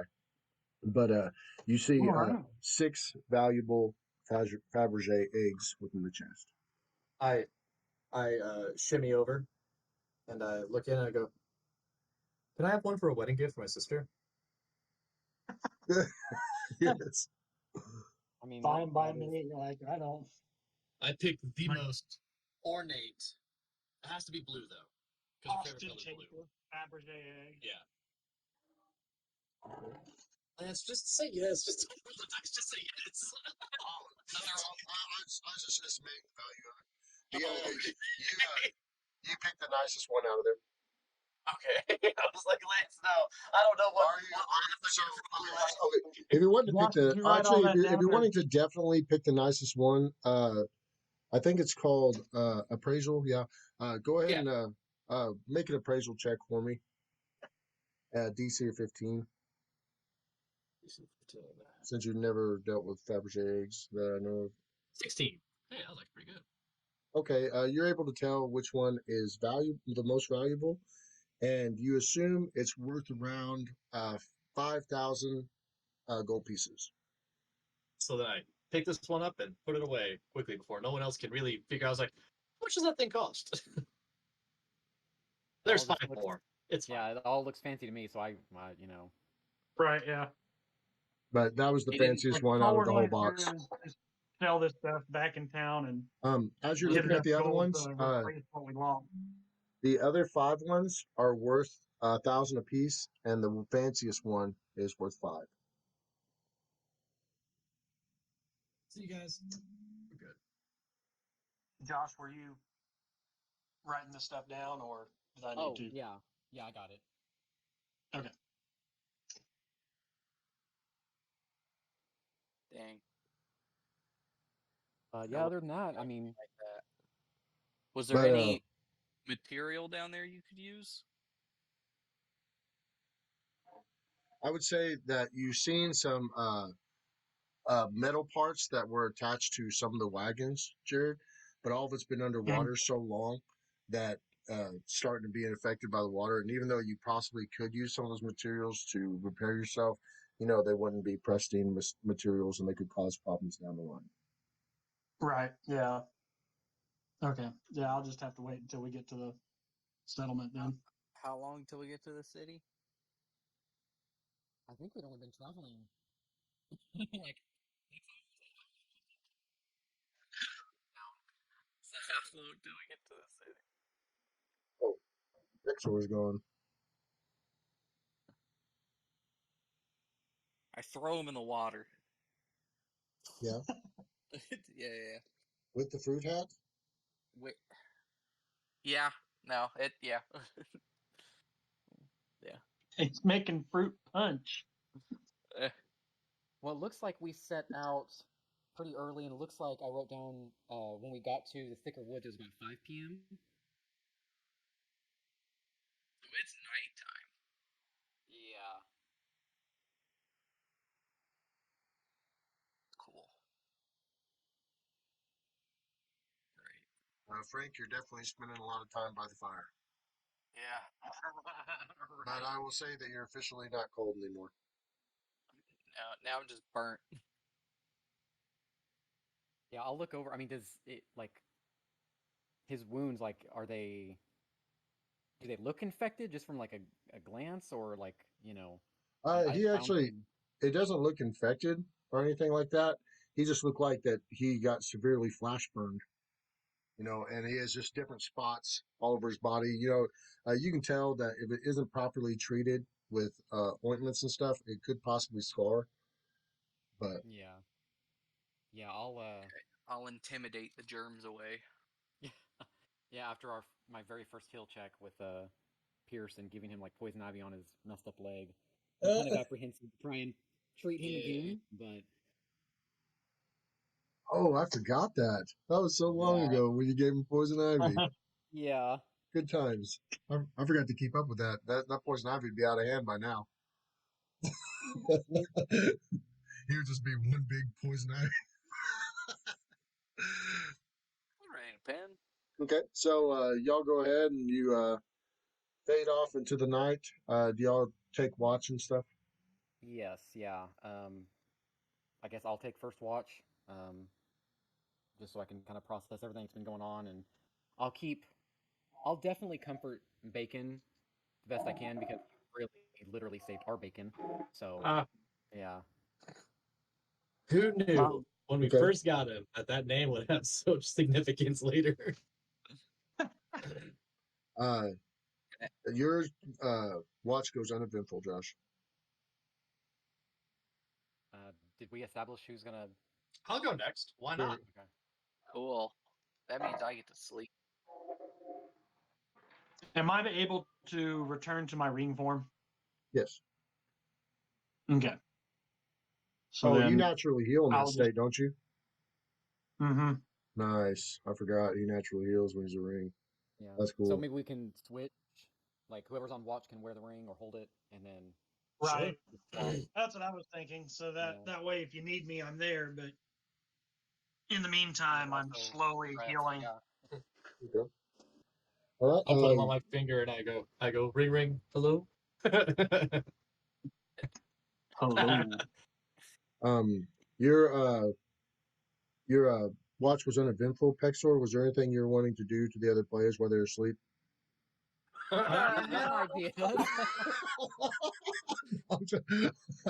No, Lance, you asked. This is happening. No. Lance, I cannot believe. Well, y'all would have left Pexor awake. He's going to get bored, and you know how he is.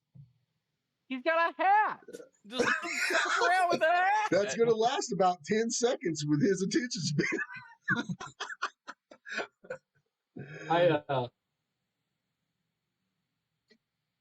I take my bullfrog mare, Glenn. Oh my gosh, I forgot about him. Yeah. Yeah, to make a comeback. You still have the bullfrog on you? What? Yeah, I got it in my bag of holding. Yeah. Oh man, that's so awesome.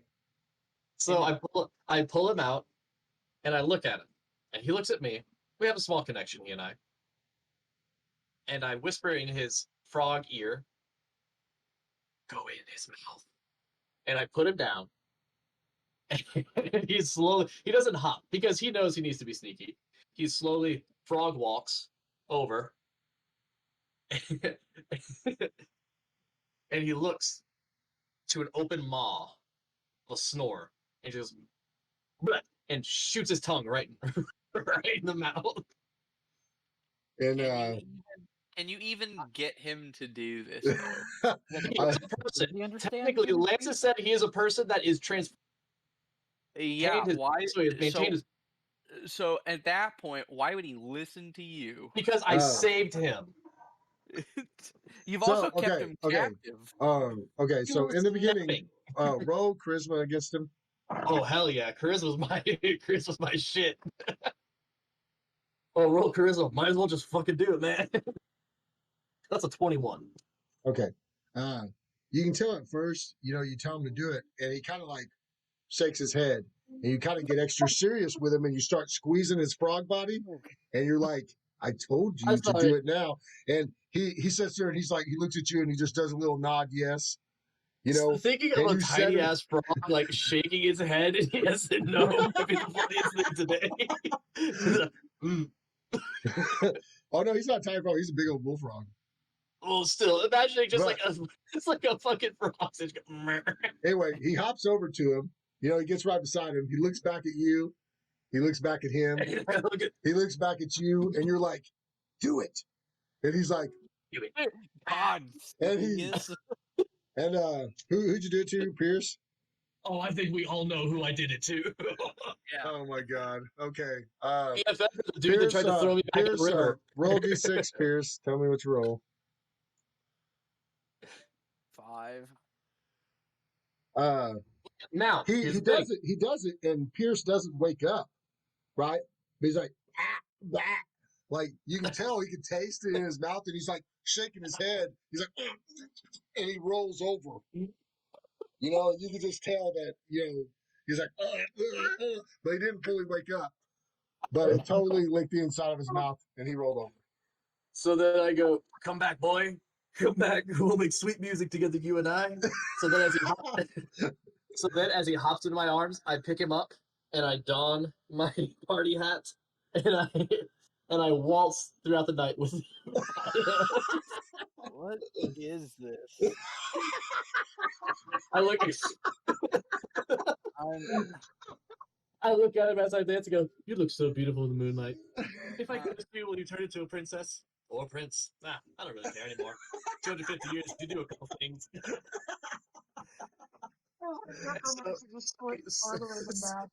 So he looks at me, and I look at him, and I go, "We shouldn't. It's wrong. It's wrong." And I slowly bring him closer, and then the camera fades to black. And then as the scene comes back, there's me without a shirt. Was that good for you? So you're not waking somebody up for the next thing? Oh God, no! I'm having too much fun. This party hat is.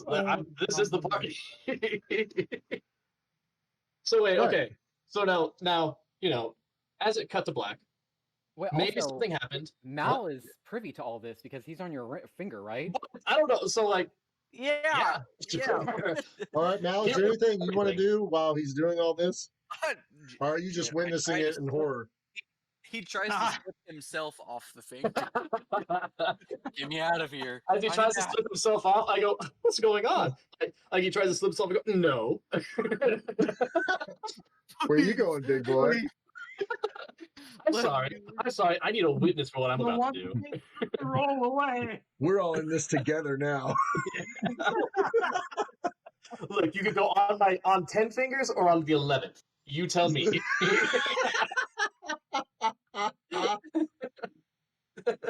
Dear Lord. So morning comes. But so Lance, as it cut to black, something may or may not have happened, and it depends on what you say. All right. Now, okay. Pierce, go ahead and roll d6. 1. Okay. You wake up and you notice that Pexor didn't wake you up for your watch, right? And you see him laying over there, and he's holding the frog like passionately as he's sleeping, and he's still got the fruit hat on, and you see that he's like drawn like stuff on his face with mud and stuff, and like he got all crazy, and you don't even know what happened with this frog, but you know it's probably messed up. I honestly would have thought that I was still awake. That's Well, the I only was reason. saying, well, what I was gonna say is like if you like was hanging out with the frog and then you ended up laying down with him and you were chilling out. I was like, well, you just naturally, because you only got to sleep for like an hour or two before Josh woke you up. Okay. So I was saying you get tired again, you doze off, you forgot to wake up Frank because you thought you were just gonna stay up all night, and Frank wakes up and finds you in bed with the frog. But he also sees me start. But he also sees my shoulders still going. As I'm still dancing in my sleep because I got he got the hat on, so he's still dancing in his sleep. That's so awesome. You put your hand, the back of your hand against my forehead. He's, dance fever. Under his voice, you hear like I want to do something so bad. that would be metagaming, and I can't. I don't know, your character wouldn't normally bother somebody in their sleep, but it's all up to you. Can you continue with my what? Does he have malediction? Yeah, because I didn't take him off. Okay. Well, you can have him. It's a quiet night right now. See, and the best part about that is too, I feel like if malediction would have been on his finger, he would have been like, "Bro, go wash your mouth out right now." So I'm going to, with my sword during the watch, I was going to activate my ancestral power and everything, and try to just start meditating on that, and doing all that stuff. You're sitting there practicing your power. You also noticed when you woke up that Pexor had let the fire go out, but it's not like you're freezing or anything like that. But the fire did end up going out, and you're sitting there practicing with your sword, and across the river where you see where the bridge was where you are going to come across, you actually see a few torches emerge from the trees. Now it's so far off, that they can't even see y'all or tell that you're sitting there, right? Because on the entire other side of the river, and the river's so wide. But you do see their torches come up, and you can see that they're inspecting the river, but you can't tell really what they are, except for, they kind of look humanoid in the face a little bit, but some of them's wearing helmets, so you don't know exactly what they are. So immediately, I'm going to sheath my sword and put out my my blue flame Okay. just immediately. I'm Yeah, gonna when you see the, I'll say whenever you see the torches approach, you go ahead and you put it out, and they do not notice you. I'm gonna go over to where Pexor is. I'm not even gonna be like nice about it though. I'm just gonna grab his hand, take the ring off. Now, Diction, we got people here. Or roll a d6, Pixar. Sorry, I just keep pictures of. I saw something, man. I saw some something. things. Yeah. You ever seen a shocked Dude. face on a robot? The two. You don't wake up when he grabs the ring, but when he pulls it off your hand, you wake up to him pulling the ring away from you.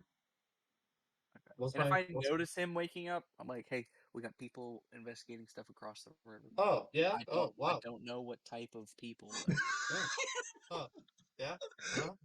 Oh. Okay. And then I'll go to Othello. I try suddenly to put Glenn back in the bag of holding. The bag of holding, the Yeah. bag that has no air. It is a void of space that kills things. Yeah. Oh, Well, jeez. Yeah, you I might I let living things exist in bag of Yeah. holding in my games. I always have. But I will say, Tentacle thing's bad, huh? you can tell he really doesn't want to go back in there. He wants freedom. He's like, "Get me out of this hell." All right. I'll hold him again. Listen, Glenn. We shared something special tonight. You and I. I think that says something about us. Garrett, you're on the ground, by the way. Will All right, cool. I can Will turn you? back into myself. Yeah, that's what I did. I took the ring off of him. Said, "Hey, Maldiction, we got people across the river, and I don't know who or what type of people they are." And I kind of just like set it down to the side. Did whatever interaction that was with Pexor. I ask him. I ask Glenn. I say, "Will you stay?" He nods yes. I knew it, Glenn. And I toss him up in the air and I catch him and I hug him. I'm like, Glenn, Glenn, oh Shut Glenn. the fuck up. Oh my! Is that a frog? There Is are that a bullfrog? on the other side of the goddamn river. You Oh, I'm sorry. The roar of a fucking river gonna be loud. I'm gonna be louder than a roar of a river. Oh, So, this is the river that held a giant goddamn beaver. They're probably wondering why there's a fucking beaver. Who's talking over there? If I see good or bad. yeah, as soon as I see what he's talking about with the light and everything, I'll clasp my hand over Pexor's mouth. Do they Do have I recognize anything? Because I mean, we're close to the place that I grew up, so I was wondering if I recognize them. You haven't been this direction, but because of old maps and you seeing them constantly when you're little, you know about the location where you're at. So, and you can see the giant tree off in the distance. Oh, also, yeah, are they on You can roll the a other wisdom side of the check river? if you want to remember what the name of the tree is, actually. Yeah, okay.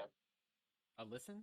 Wisdom. They were on the other Oh, side of the bank Oh, or 10. the river from us, right? Yeah, are they Yeah. on the other side where we came from? You know the name of the tree is called Goganera, the ancient tree of magic and wisdom, and the heart Huh. of True Noland. Well, I was talking like, do I recognize any like because you said some of these guys have helmets. Do I recognize like the helmet or anything like that? Uh, Not really. They look like possible bandits, you know. But you can tell that they're just checking and seeing that the bridge is out, right? And when they see that the bridge is out, you notice that they head north along the bank of the river. They probably saw our wagon that was left there too. Oh, The that's a wagon's good. still on that side. Did they Ooh, take I the saw wagon? that. Right. They did not take the wagon with them. Fellas getting spooky They had a over wagon there. themselves. I'm just immersing myself fully, you know. Yeah, it's nighttime, guys. Flick, flick, flick, flick, flick, flick, flick. Oh, the flickering fire. Yeah. How's that? Nice. All right. They go ahead and they continue up the river. You'll sit there and observe as they go. Shortly after, the sun comes up. Are Oh, we So I wonder going to go if up there's a river as land well? bridge further up north the river. Yeah. Huh? I have a. Y'all We're heading going. west. You're heading west.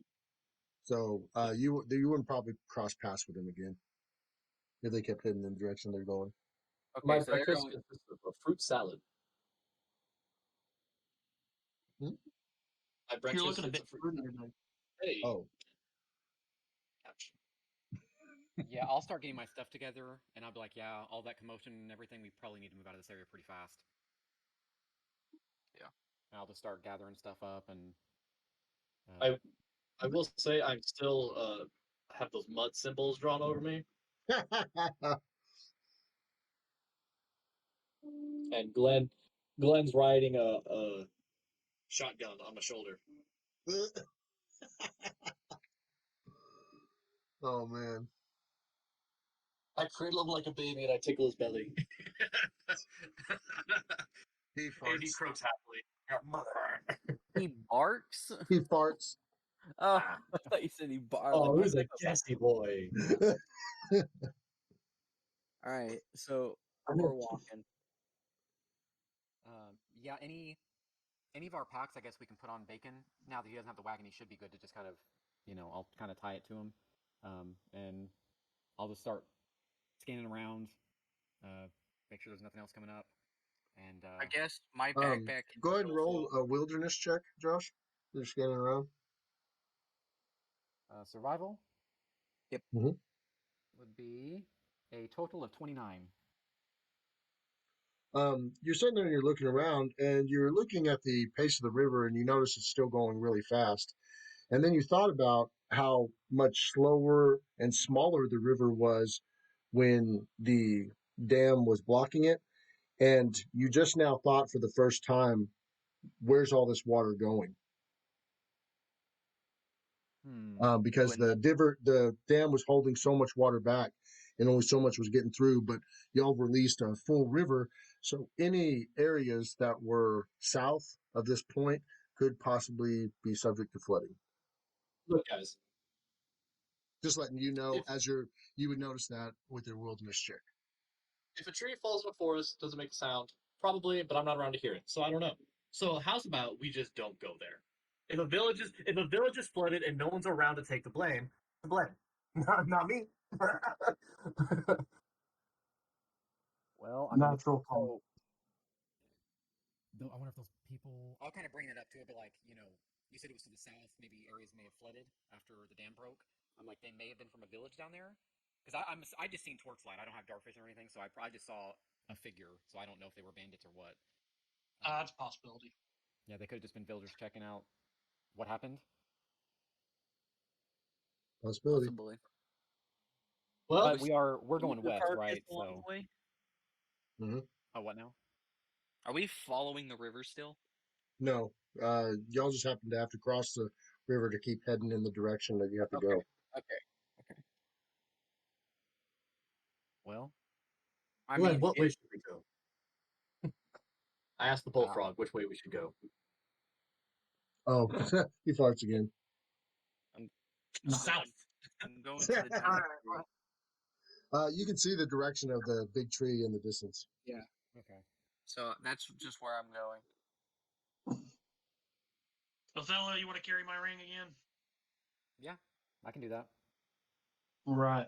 I have. He already has one person barred from ever holding him again. Um, Go ahead and roll a. Did you discuss the river at all with Pexor, Othello? Yeah, I brought it up. I was like, if the dam broke to the south, you said they may have flooded in that area. I brought Oh that yeah. up. Okay. I got it written down here. Go ahead and make a wisdom check there, Pexor. DC 12. Oh, 16. Oh, 16 plus 2. You do remember that there are some wildlands south of the kingdom and the forest, and there was raider type people that stayed in those forests, right? And you do assume after that that it possibly could have been the people uh, that were checking out the broken dam. Who would have thought? Hey guys, might have committed a small genocide. Small, easy baby. But yeah, there's a so down that way. A lot of wild ones. And When you say wildlings, are they the same pig riding people? No, they're more like just bandit type people that live in deep, thick forest. Trappers, furs, they get anything they can. They just live off the land and stuff. But If we wanted to, I don't know, finish the job the river started, then I think now would be the perfect time.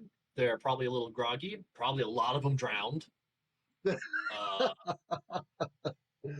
Are they bad people? no, I not mean, what? not particularly. They don't involve they don't like attack the elves, and if anything, they're kind of scared to meddle in elven business. So that's why they're like right on the edge where the elves wouldn't care anymore. They spend as far as the elves trying, they don't go further in, and the elves don't get them crap. Just as long as they don't hunt within the elven forest and they don't disturb any of their business. So what you're saying is that I could say mosey on down, ask them, ask them, who the hell killed the beaver that guards the elven lands? And then they don't know it's us. So I could essentially just, all right, cool. That's a blood oath that you have to give us now, or something like that. I could choose my way down. Lance, I keep going to the big tree. Yeah. Yeah, I mean, I kind of maybe not want to get involved with all that because that may be something that the elves themselves may have to delegate. Because if some randos come up talking about what happened, that may cause animosity between these two people, and Mhm. that's probably something that we just don't have time to get involved with right now. Okay. As y'all See, continue on, what you want to do something else, Pixel? What No. I mean, yeah, I was, but I wanted what to. But what do you want to now do? democracy. I wanted to go down and essentially become a small dictatorial people that I lied to. Yeah, No. that's what I wanted to do. Well, I mean, I would say yeah, go for it, but I mean, you are kind of in a rush, Yeah, I and know. you do have an important mission. I mean, just throwing that I, out there. And hell, apparently it seems Many like we do weddings like too. 10 things in a day. So and there might be another giant beaver down that way. You never know, so you better watch out.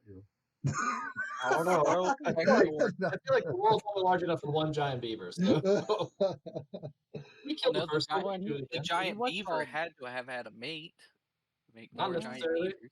Does Bigfoot have a mate? I didn't think so. Ugh. Probably. That's um, why they so hard to find. It's a connected family. Connected family. They work in tandem with each other. No Yeah. one That's Bigfoot why. can ever Yeah, be there's seen. only Mothman, not Mothwoman.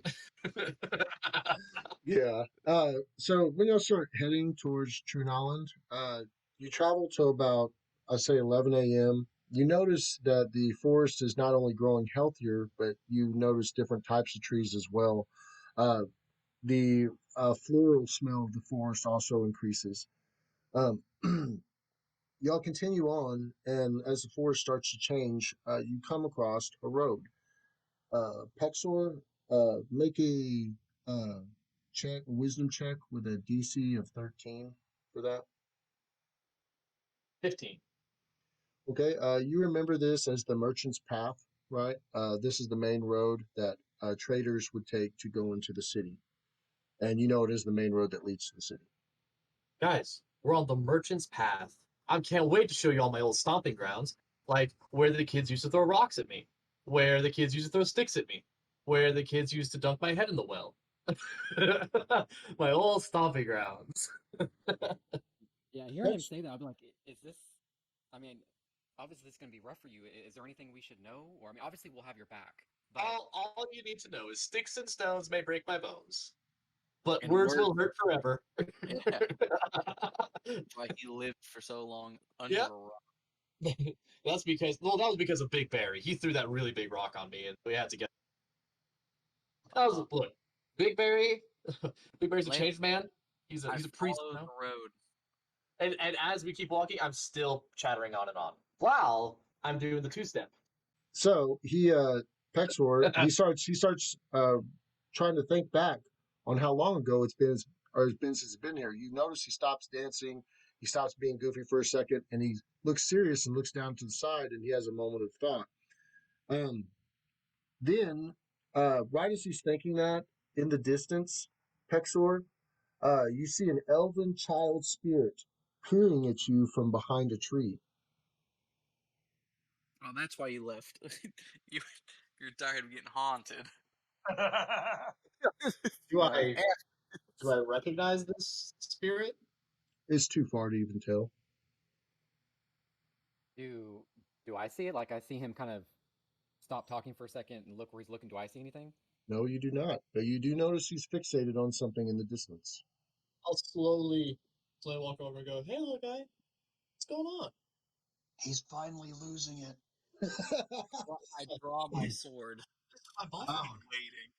Wait, no. Okay, as that sword's about to be drawn, I put my hand on the pommel and I say, "Not everything has to be done this way.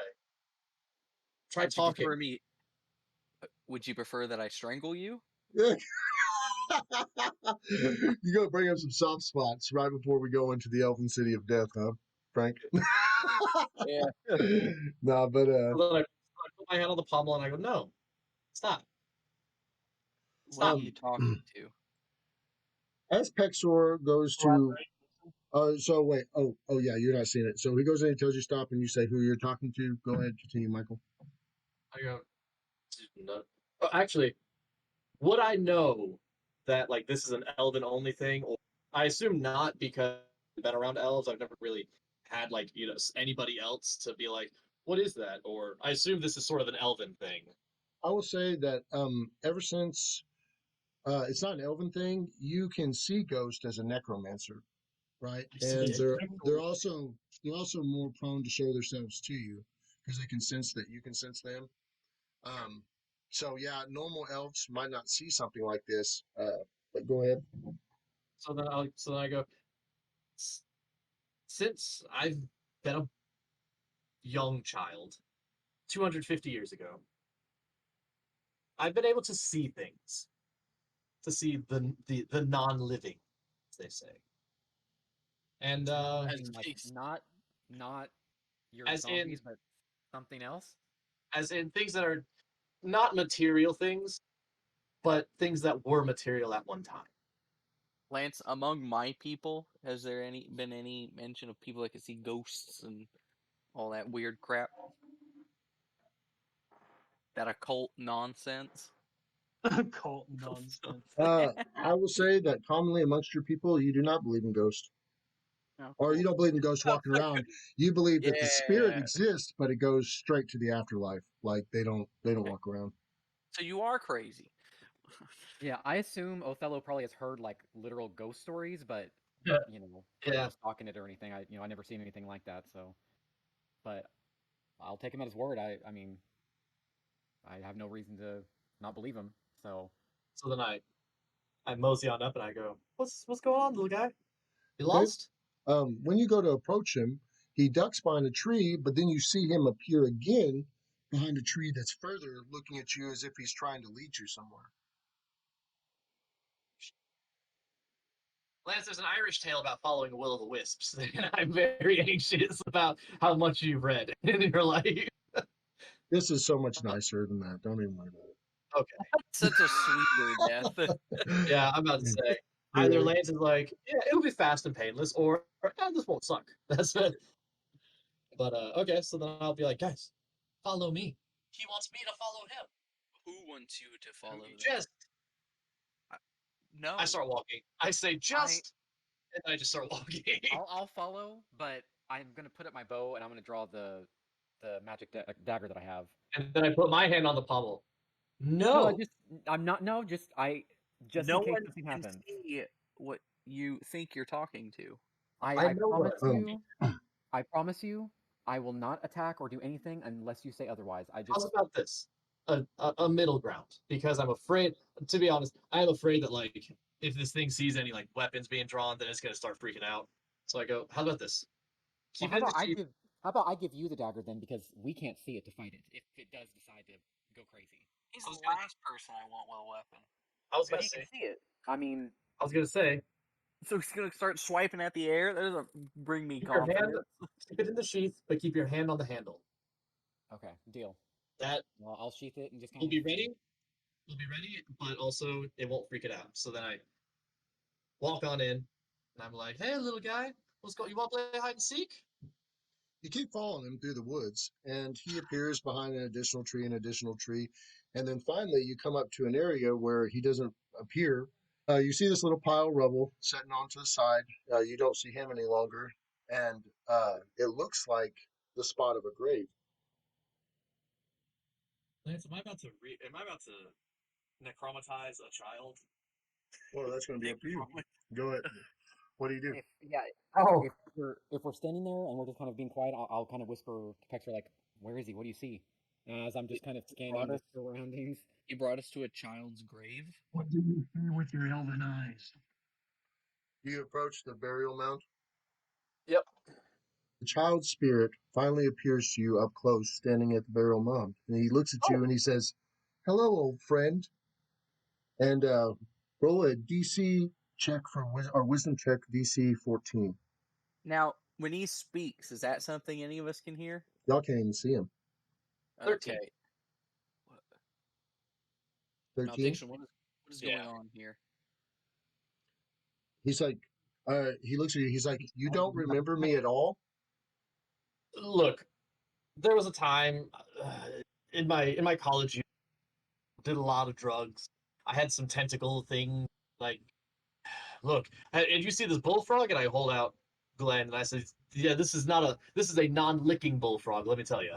He holds his other hand out and he's like, "Give me your hand, Pexor." Right. When I see him pull out the frog, I'm gonna lean over to Pierce and be like, "Maybe he really has lost it."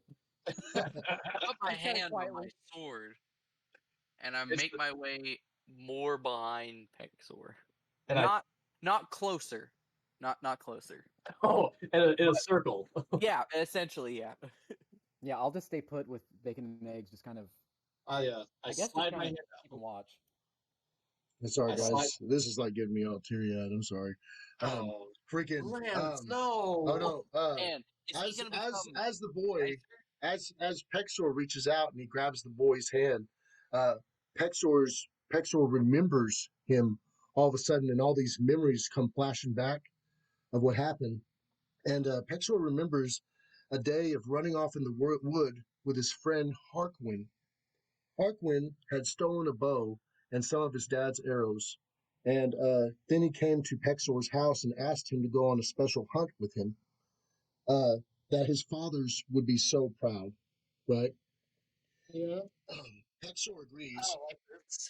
And kills him. Pexor agrees, and they get outside of the city through a secret hatch that Harkwin knew about. And they start to wander the woods, and they come across a rabbit sitting up on top of a small hill that would be a perfect prey. Harkwin lines up a shot, and it's a direct hit when he releases the arrow. But the animal doesn't move or stumble, right? The head slowly turns and looks at Harkwin as you hear the arrowhead start to crunk and crack as it's being fed into the rabbit, right? And the children begin to back away, you and Harkwin, as the rabbit starts to become misshapen and transform into some monstrous flesh beast, right? It comes running for him, and they dart as fast as possible, but it catches one of them and starts to consume them while screeching, right? Pexor sees his friend taken by the beast, and he trips and falls over his own feet in fear. The beast looks up after sucking his friend into himself, and he looks at Pexor with rage-filled eyes, and he starts screeching again, and he quickly rushes Pexor. He climbs over Pexor and spreads out his arms to wrap around him as well and pull Pexor up inside of him. And the arms begin to wrap around Pexor, and over a dozen arrows fly from out of the distance and just start tagging the monster from the side, lining all down the side of the beast. The Pexor's looking up at the flesh beast, its torso, and he can still see his friend's face inside of the skin, like tormented. And the beast, after getting the kill shots of so many arrows, it falls down on Pexor, right? and his friend is sitting there like laying on him and moving and everything, and he can hear his friend dying. And Pexor passes out from just sheer fear and exhaustion. Trauma. Yeah. Uh, Pexor, as you return from the flashback, you realize that you didn't even remember this. It was so long ago and it was so traumatic. And now that you recall it, it's like your brain blocked it out.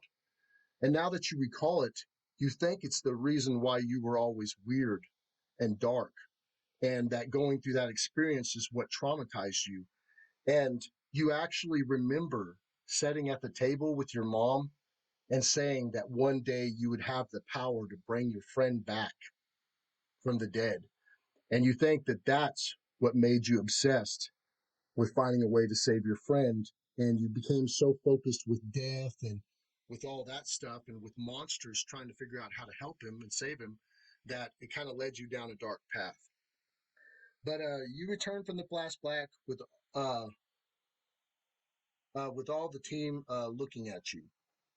Yeah, did he make any movements or anything when all that was happening, or was he just kind of Yeah, out of it? he You passed see, out. you actually see Pexor reach out, and it's like as if he grabs something, and the second he does, his head pops back and he starts shaking, and his eyes roll back up in his head, and So when that he's sitting happened, there shaking, and I say eventually he sees everything, but Pierce, were you going to pull him? no, I was no, I wasn't as of yet. What I was gonna do is I was gonna draw my sword and ignite my powers, and then connect it to my crown, Mm-hmm. connect it to my headset, way I could get better bonuses or anything. But essentially, I'm just kind of waiting, ready for an action. so see if I start seeing him convulsing, I will run up and grab him. Okay. So, Um, question. Oh, sorry. well, I was gonna say just maybe not like pull him away or anything, but just grab him, look at him, try and maybe slap his cheek like Pexor, Pexor, and just kind of look around. If I can see anything that's happening, other than just Pexor standing there. You start shaking around Pexor, and he wakes up out of it. You know, uh, Pexor, when you wake up out of it, you notice he instantly looks down to where he was looking at the grave, and you don't see the ghost there anymore. And Pexor looks up at you, and he just came out of the monster being on top of him, and he felt like he was a kid again. And you've never seen him so scared, you know. And he's almost like, kind of like, get away from me in a type of deal, like he does not feel safe at this time. Him waking up in your arms, that's what I'll say. Okay. Question. Sure. Did so in my flashback, I don't know how far back I remember. Is he actually like buried in this stack of stones, or was this just a symbolic grave that I made Symbolic. sometime after? Symbolic. The beast consumed him enough. They didn't want to cut him out of the beast or anything. They just Okay. they burned the entire beast because they was afraid like he would turn into a version of it or something. They didn't even want to mess around. So Like a were shark. they burnt the body and everything, and they just made this. But that point where the things were laying, that is where they found the beast on top of you, Okay. and that's where you were laying. Damn, because I was about to start digging and pull an animate dead. I gotta Yeah, I can't a bring wood it to life. in a dead child. So,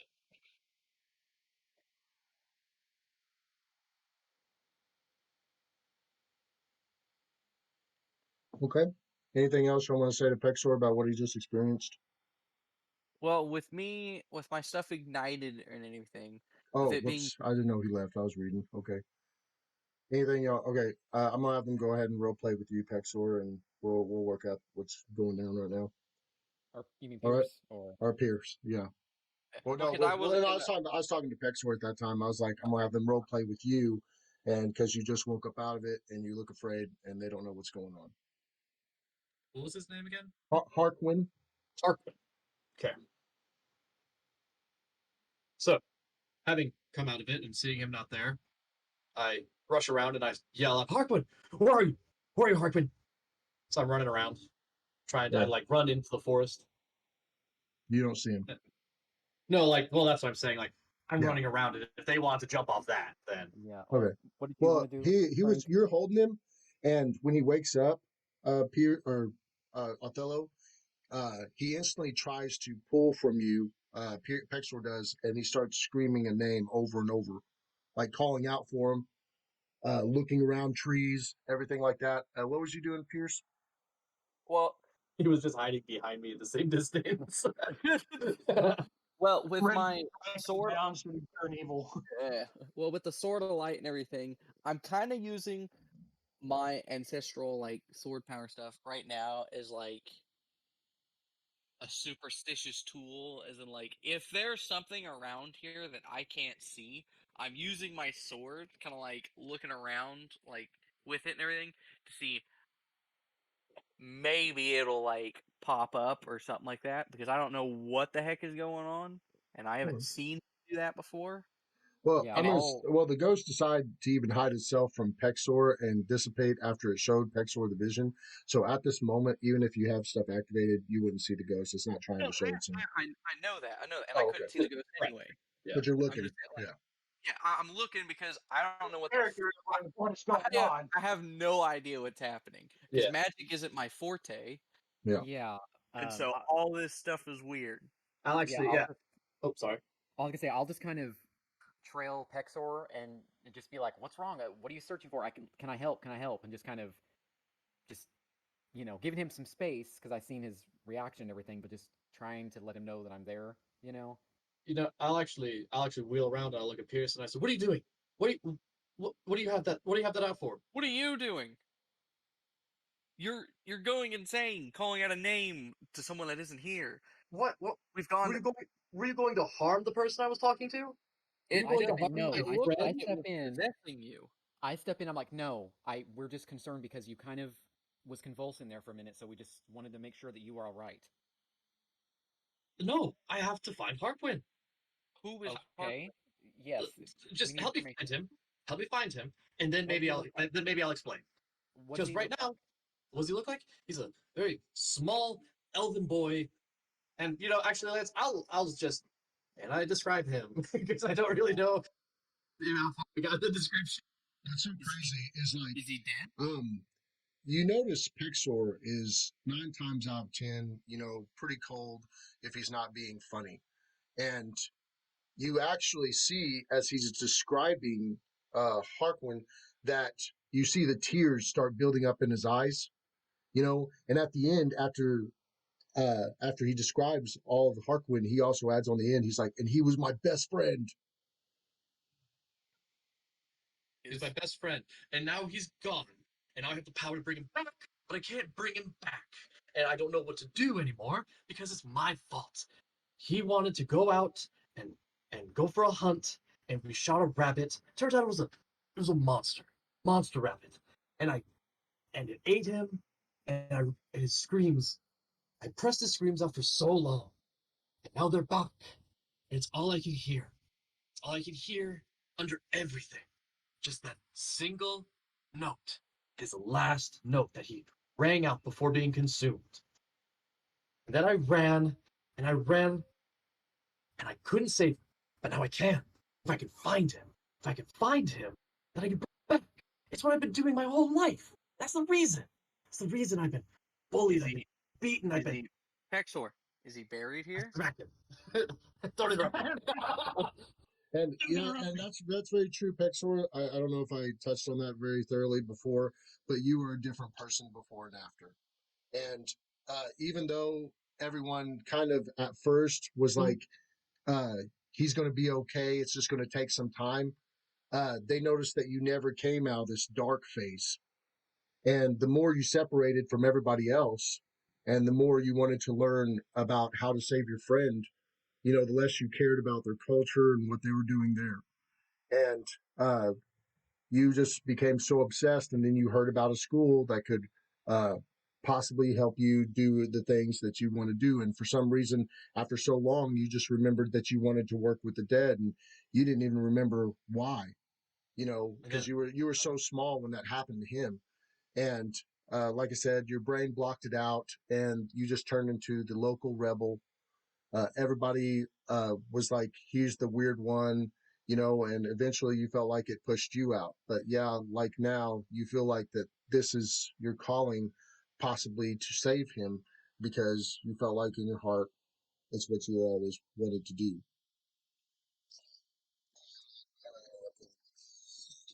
Chance to save him, and now I will slaughter anyone who gets in my way. And I will kill them, I will bring them back, and I will kill them again, if that's what it comes to. Uh-huh. Yeah. So is he buried here? No, they burned him. So you can't bring him back because there's no body to bring back. But if I had a powerful necrotic staff, But But and if I'll say, but did he ask you to? What if he doesn't want to but be why taken back? why else would he show me why Maybe I he knew became you a forgot necromancer? him. Well, that's the thing, though. Maybe he knew that you forgot him, so he was giving you back your past. Maybe in his time in the He spirit realm, maybe he's, knows that he has no place in this world anymore. then I think we need to really think on it. I mean, I feel like you would need to talk to him again because bringing someone back, so that I can bring him back. if he wants to. I mean, or I've help seen you that move with. on. Yeah, I mean, I've The seen next that with. step is still going to be the same either way. We have to find a way to defeat our Moxa. Yeah, that's true. Actually, yeah, we need to move on. Lance, do we know the name of the other guy? We don't, Other. do we? He's just I mean, I yelled his name out a bunch. Or wait, Oh, what other Halfling? guy? no. Other guy who? Oh yeah, Big I was bad. like, there's a lot of The guys. big bad guy. Yeah, Yeah. Uncle. That's what his name is. Oh yeah, your uncle. That's Yeah. I remember saying that I don't think you ever asked him his name, Frank. We never really had much time. Well, Yeah. I was y'all, Okay. your sessions with him have been brief. I was. Uncle Hobo. That's all he is. Uncle Hobo. Yeah. or maybe Yeah. Dad. I don't know. Family dynamic. True. Yeah. Maybe he was I'm. the dad and the other one was the uncle. Yeah. He's dead either way, or he's gonna die. But I'll walk over to Pexor and I'll be like, I will help you in any way that I can, but I think we need to do more before we can accomplish what you're wanting to accomplish. I'll ask. I'll say,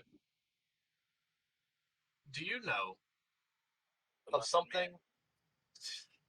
Do you know of a monster that takes the form of a rabbit and then bursts out into a?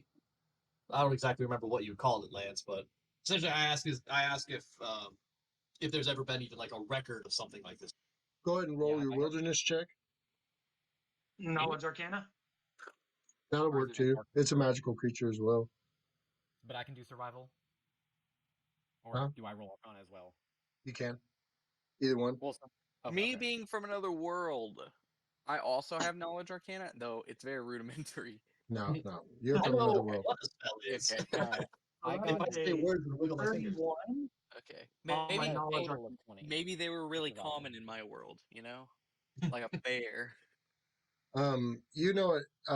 You know it as a flesh doppelganger, and what they do is they just take the form of innocent, small, easy prey, and when something comes up to take it, they take it, and everything they eat makes it bigger until you burn it. Okay. So then I ask, can you turn into one by being bitten by it? What? Would I know that? I would assume no, it just All absorbs you know, yeah, it just absorbs you, and I mean, like the soul obviously separates from the body, but everything from the body is just consumed and becomes part of the beast. Well, the only reason I ask is because Mhm. since they killed him so quickly, his body, I assume, hadn't really been. If I could still see like an outline of it, hadn't been fully digested or anything like that, right? Or am I Oh, misunderstanding? well, no. No, He all the was in. He was compensation inside him, and he wasn't fully digested. But they weren't bound to cut him out and see how digested he was. You know, from what they could just tell from the misshapenness of his face. You know, they were like, "We're just going to burn this thing as a whole." Well, so I go, well, looks like I got some people that I need to burn as a whole too. I look down coming at the back to take my vengeance upon those that I look burn down my at friend's body. I look down at the little stack of rocks, and I pick them up one at a time, and I put them in my bag, because now I will have the little piece of him with me, so I don't forget anymore.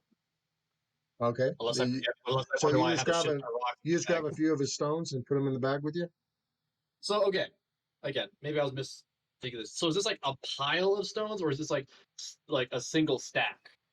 They had it shaped in the form of what would be a grave, right? Okay. So, but I mean, you could grab like a rock from it and Mm-hmm. put it in your bag, but it was stacked on these beautiful white smooth stones. Yeah, I'll just grab a rock then. I had pictured like a single stack of like perfectly balanced stones or something. When you grab a rock and you hold it, you can feel his presence.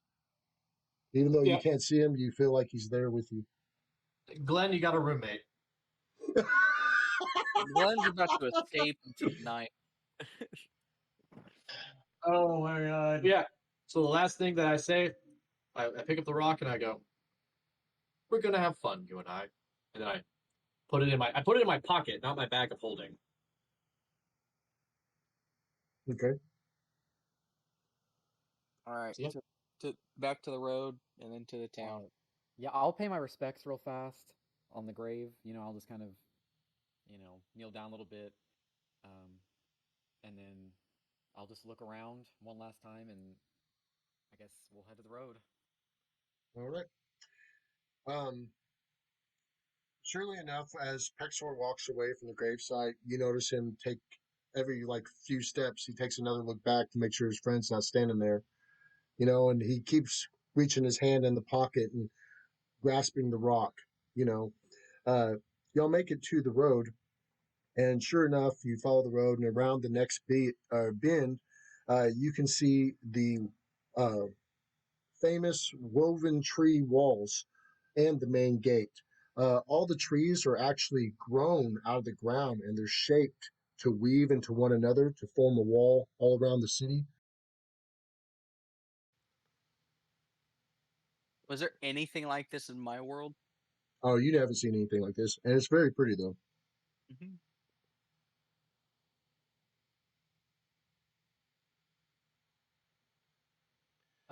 Yeah, I mean, do we see like anybody on? Is it like a? Is there people on top of the wall, or is it just like a grown The top of the wall? wall is actually tree canopy, right? So you can't tell if there's anybody inside the tree canopy, but as you assume that, you're like, oh wow, what a dangerous wall for elves, because they're all hiding in the canopy, and you think, yeah, arrows could be thrown, definitely shot out of there. But you I do walk up and see, bang on the or you see the main gate in the front, right? And you see two guards standing outside of them, and they're dressed in the normal attire of your people, Pexor. I walk up, and I essentially just try walking right past him. As you approach the guard, they are standing as if they are statues. One of the guards walk forward as you approach, and he's like, "Stay, you! What business do you have in the city of True Nolland?" I backhand him. Oh Really? my god.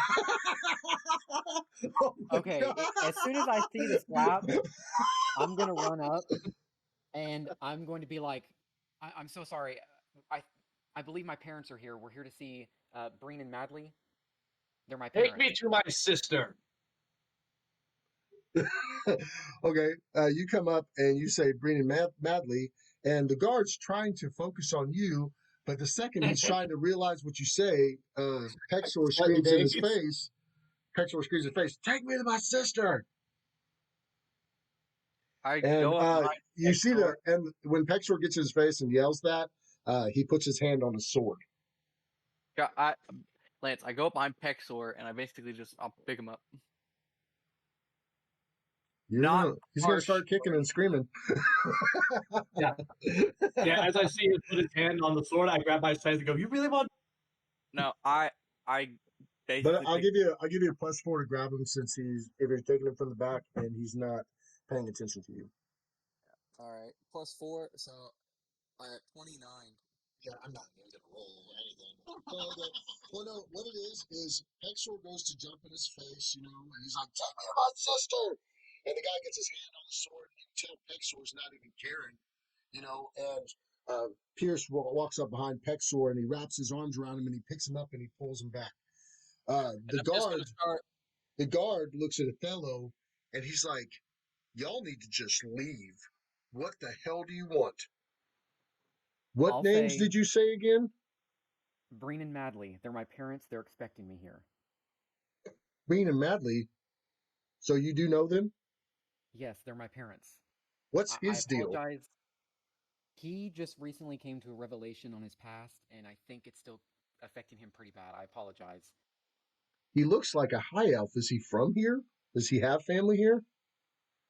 I Yes, feel like he does. also though, like What are you screaming? Pexor, go ahead. no, well, I was thinking like being the one that I feel like my existence was pretty well known, just being a necromancer elf, high elf. That was very rare. Mhm. So like, would they actually know who I was, or has it been so Well, long that what they're I like, say? "Oh, I don't Well, you've been gone for 100 years. You're Okay. wearing a fruit hat and you're covered in mud. I mean, and you have a frog on your shoulder. There's a lot of distractions going on. Yeah. I'll say in his ear though, Hector, please calm down and be quiet. I do not want to have to put you to sleep. Yeah, and I won't mention because I don't think I know his sister's name. I don't think, or Othello. I do have but I saw the wedding invitation. Oh, well, did you say that? Othello. Yeah, I throw the wedding invitation at the guard's So, face, and I say, okay. "Let me in." Okay. Uh, Pierce, you have your hands around his waist. He manages to pull out this invitation out of nowhere. He throws it at the guard and he's like, "I'm invited here. Let me in." And the guard's like, "What?" And he picks it up and he looks up at the invitation. He's like, he goes, "Okay, well, this is for you, right? You are Pexor?" Talking to me Who else or could I be? Talking to the guy that threw him to him. okay, He's yeah. like, "Well, you look of high elf descent, but you smell and you just, the things you're wearing, you don't even look like you'd come from here, but Yeah, and you I look like you're guess." fucking stupid. Let me in. I'll interrupt and say He's like, but he goes, we "So had a if you," very treacherous trip to get here. That's why we're kind of all a little bit on edge. And like I said, he did go through something pretty traumatic that he just remembered from his past. So please forgive his behavior. But we desperately need to get in.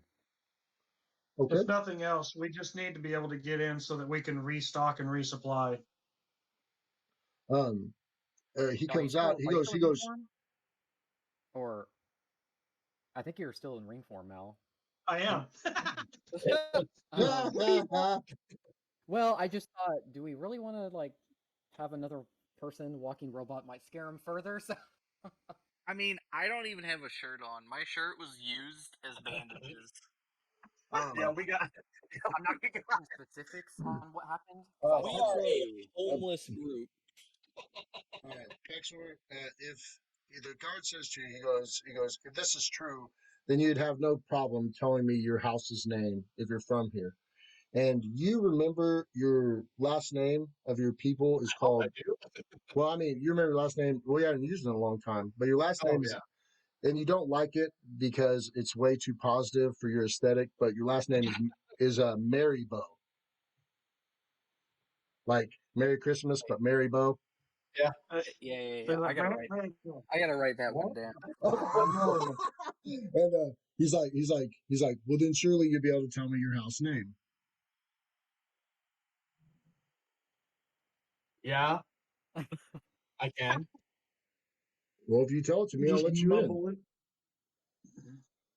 I I do a whole 180 degrees and look right at Pierce. say nothing. And then I turn back around and I go, Marybo. And he's like, all right, well, that all checks out, and you must be who you say you are. Please conduct yourselves more wiser inside. And he rolls up the invitation and hands it back to you. Yeah, And we if will. I apologize sincerely, and I'll just kind of step back a little bit, and I'll just thank I'll you. hold Pexler like a, you hold a, Like a stuffed animal. you gotta be Pex- good. Pexor, are you spitting on the guards still? No, yeah, I'm joking. I'm licking Glenn just to get a bit more condensation in my mouth. Oh my gosh, froggy spit. Yeah, I hold like bagpipes, so I squeeze those tongue shoots out. Yeah, yo, weapon. So we're good to go inside. Mhm. Yeah, I'll just wait for them to let us in, and As the I'll just team enters the city, the familiar scent of a flower enters Pexor's nose.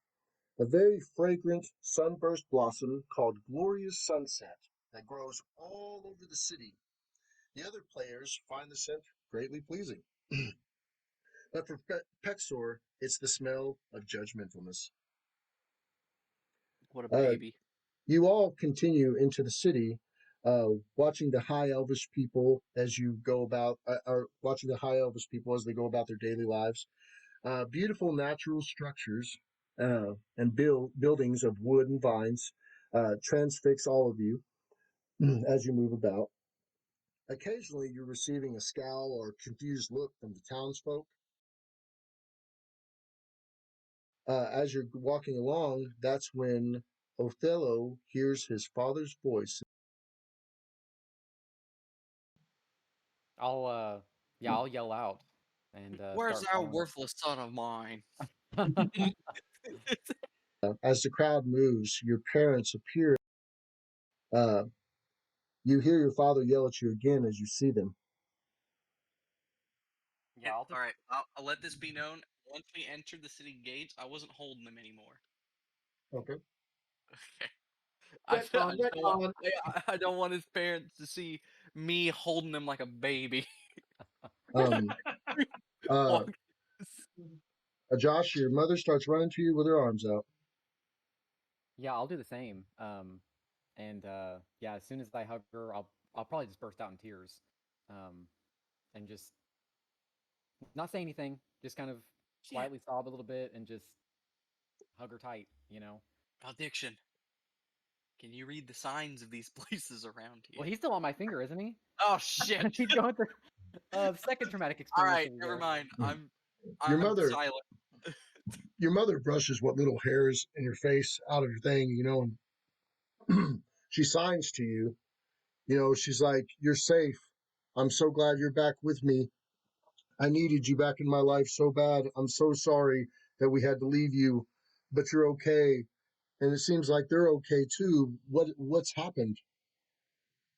Yeah, I'll just kind of. Dad's around too, right? No. Yeah, I'll kind of give him a hug too, kind of like a side hug as I face my mom, and I'll just kind of sign. Maybe not every little Oh god, detail, but just. I want to get real dizzy here. Oh yeah, well, yeah. Um, oh, gee, that's a good point. I'm not even thinking about that. I'm sorry, Mal. But yeah, I'll just. Yeah, We're I'll just part of start the family signing. now. Yeah, I'll just start signing, kind of giving general stuff. What we've kind of been through, and I'll just kind of also leave it off like, I thought you both were dead. What happened to you? Honestly, what happened is we were sitting in there just like a normal day, any other time. We were eating breakfast and everything seemed fine. And these two beings came in. One looked like a flaming minotaur, but covered in metal, and the other one was this blue being that looked like he almost looked robotic like your friend, and he had some type of instrument on his chest. Well, he started playing it, and it started taking over everyone's minds that was close to him. And then the bishop, he opened up a door, and he told me to think of a place for us to go to that would be safe. and then we jumped through. And the first place that I thought of was this place where I met your father when we were sent here to find a way to trap the claw glider. Wow. And I Yeah, I'll came take all through, that we in. walked through the door, and then we were here. And I've just been hoping you were going to show up ever since. But since you had the key, I knew it was an inevitability. Yeah, and as soon as she kind of mentions the mechanical beings, I'll like, oh gosh, Mal, and I'll kind of like, do you want go back in your regular form? Like Yes, toss into the please. ring. Okay, I'll take the ring off and kind of set it down a little bit ways. Oh, Jared comes back, but he's still like broken. He's like, oh, Just add water. just add water. Yeah, I'll mention our, we fought the blue one and we took him out. And we kind of got firsthand experience on what his abilities are. But he's no longer a threat. Lance, I have a question. He's This like, oh, bracelet comprehends languages. Does that work for sign language? only spoken language, I believe. Dang it. Um, she says to you, she goes, I have warned them of Amaxa and her desires, and they've agreed to help you. She's like, let's get you to our temporary home and let you eat something. Sounds good to me. We've kind of had a rough journey to get here. All right. Okay. Well, is there anything else I want With to do while you're heading there? Go ahead, Mal. if they know of someone who'd be willing to buy like the random stuff that we have so that we can get supplies and everything. Yeah. Oh, And make Because definitely. sure we need a new suit of armor for the half giant. I need Um, healing. I need repairs. He needs healing. I need my sword fixed. Breen says to you as you start saying all those things and y'all's walking towards the house, he's like, you're all safe here now and you have nothing to worry about. Before we send you out to do anything else, you'll be 100% better. I'm so sorry y'all had to endure what y'all did. You obviously look like you've been on a very long, treacherous journey. The hardest part was that damn beaver. But it's dead now. But he's dead now. Y'all get to the house, and sure enough, they bring y'all in. They set out some food for y'all to eat, mostly elven delicacies, which a lot of y'all, if you haven't experienced something like that in your life, uh, then it's going to be extra sweet, extra good. I will Yeah. say, Pexor, uh, they happen to have an Elvis treat on the table. That's these little baked cakes, and you haven't had one since you were here last, and it was one of your guilty pleasures. You would even sneak to the kitchen to get some of those. So you do eyeball them on the table while everybody else is eating everything else. And then you hear your friend say, you know you want one. As y'all all settle down and you start eating, and Breen's like, okay, I need the full story. Last time we left off, y'all are being hunted by Amaxa and uh, I guess these things that she's created. No offense to you, sir. Um, as he looks at Mal, and he's like, "What else have you figured out about all this, and what has to be done? If you've come here, I guess you've come possibly seeking the claw glider. So, what's going on?" Well, the good news is there's a way to free your sister. As I look to his mother, she's under the control of a man much like myself, in appearance at least, who had control of my sister in much the same way. And we have a vial here that is able to cure her of that possession and possibly bring your sister back to you, So you've used this on someone else, my own sister. and it cured her. Yes, though. I will regale them with the tale of Yeah, everything that happened there at the castle and everything. yeah. As I'll y'all, start off with our travel up the mountain, and then fighting all the beasts there, and then our encounter with the uh, Anything strange you half can giant man. to leave Paxor out. No.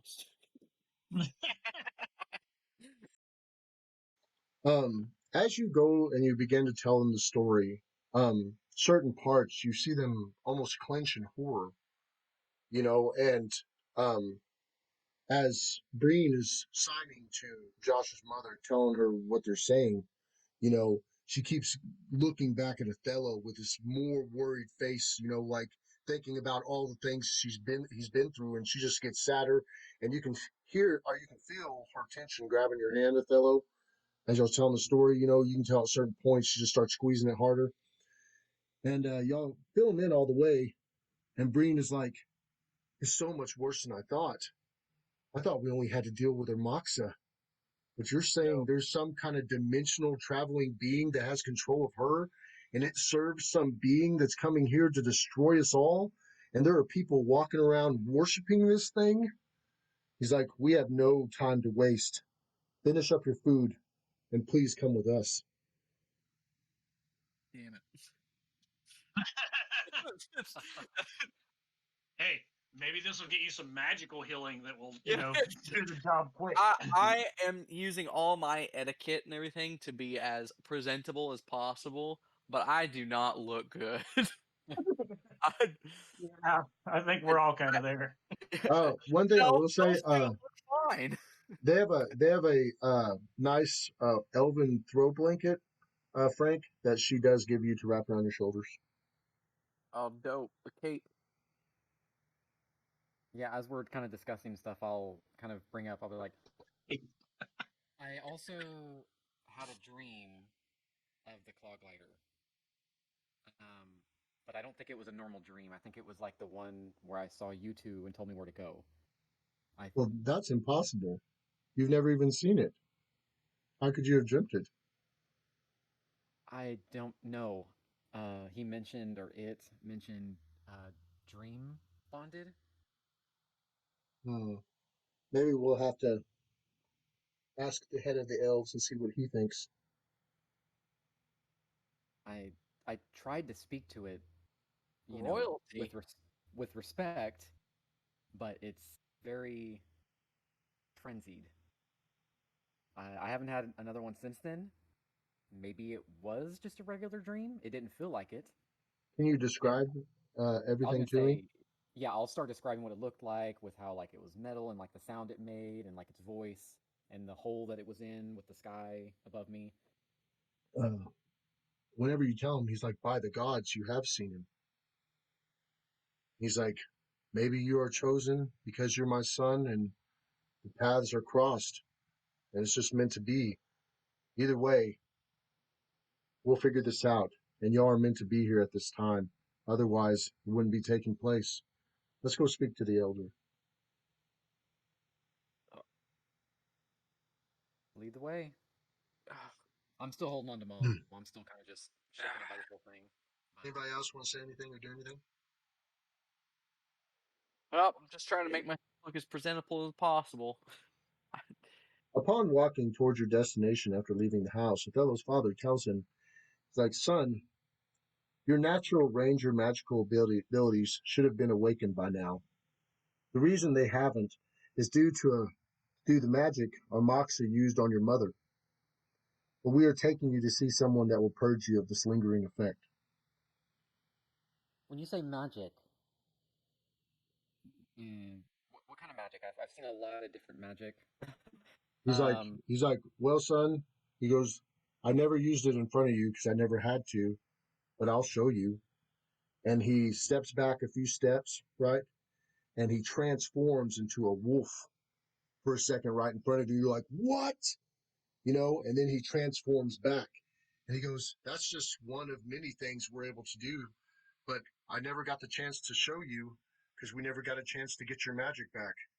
But, son, it's due time that you'll be able to use all your skills." Is that something I've seen? You have not seen, or you've seen mages shapeshift, but you haven't seen, like, Okay. Listen, I'm trying to figure out what is this wacky stuff, okay? Oh, I'm in the same boat. Yeah, I mean, you know, He's Yeah. not a ranger. He's a doodad. Yeah. What is I'm like, yeah, yeah, Um, exactly. a uh, drizzt? freaking Josh's father stops y'all, and he decides to change for y'all into a beast to show y'all his ability in the road.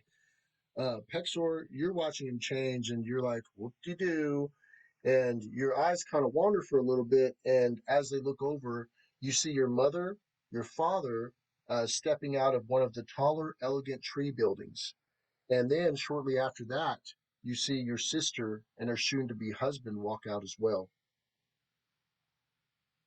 You Remember, you haven't you had a feel bath yet. you feel incredibly shocked too because your sister has grown to full height, and last time you seen her, she was considerably shorter than you. But it's up to you if you'd like to approach them now. So, okay. I still have my cloak. It's clean. I thought you haven't took a bath or nothing, right? Well, I figured that, when you say you're covered in mud, I'd like taken my cloak off and Oh in well, my head. I thought you had painted. I was saying you were being funny, dancing around with a frog, and I thought you'd like painted some tribal stuff on you, and you're doing a tribal dance around the fire and being funny with your fruit hat. But you know, Well, you like could this have put stuff, I could probably just you totally could have scrub washed off. your face off, put your robe Yeah, on, and not look as dirty if you like. yeah. So okay, Okay. then I'll do that. You Okay. still Now, have a banana hat. huh? Let that be known. I think. Yeah, I'll take that off. Yeah. Okay. Thank My you. party hat. Okay. There's Yeah. no place you can enter and look. Um, everybody, roll a d6 other than Pexor. Oh no, roll Why? spot check. Spot check. Sorry. Oh, A total of 28 for me. Okay. Anybody over a 10 is going to notice Pexor starting to wander away, even though that y'all are all looking at Othello's father at the moment while he's shapeshifting. Uh, Anybody that rolls over a 10 notices that Pexor starts walking away towards this large building and these individuals that are walking out of it. Yeah, I got a seeing that, 6. yeah, I'll tell mom and dad, like, just can you wait here just a moment, and I'll run off towards Pexor, and I'll try and catch him, and I'll just be like, Pexor, I know this place is difficult for you. Do you want me to be with you right now, or do you want to be alone? I'm your wingman. Yeah, I'll be your wingman. You know, I want you to feel comfortable as you can be. And if you want my help, I'll be there. If you want me to just stand behind you, say nothing, I will. Just after seeing you and what you went through, I just want to be there for you. Come on. I'll walk beside him. I'll just be quiet. So I Okay. will. Where'd the others go, Malediction? Oh, it looks like they're heading over towards that large tree. Is there anyone It's else all large here? trees. Lance, am I the tallest person Yeah. in the city? We're walking I around would here. suspect so. Because you're like the Noticeably only different though than the dwarven monastery though. Yeah, yeah. Yeah, before I ran off to Pexor, I would have just been like, to my So, parents, like, am I can you hold just a moment? And they'll see I- me and, walk off. am I attracting looks because I'm? Looks Oh, like disgust. well, Yeah. y'all all look kind of different, and even Pexor doesn't look like he, exactly fits in with everybody here. But uh, so yeah, you are attracting some, like I said before, scowls and peering looks, and people are just, curious about what y'all's doing there and what your true intentions are. Um, Malediction. as you approach your parents, Pexor, um, 1 second. I don't know if I ever told you your parents' name, but your father's name is Zinile, Zinile. Your mother's name is Ordanya, Urdonya, and your sister's name is Drinerin, Drinerin. And you know your sister's husband from back in the day because he was part of the group of boys that picked on you the most. He was from the house Goldwood, and his name is Delano. And you know him as a very spoiled rich bully. But you also know that he's always had his eye on your sister because she was one of the prettiest girls in the entire kingdom. What was Delano's last name or his house that he's from? Goldwood. Oh, Goldwood.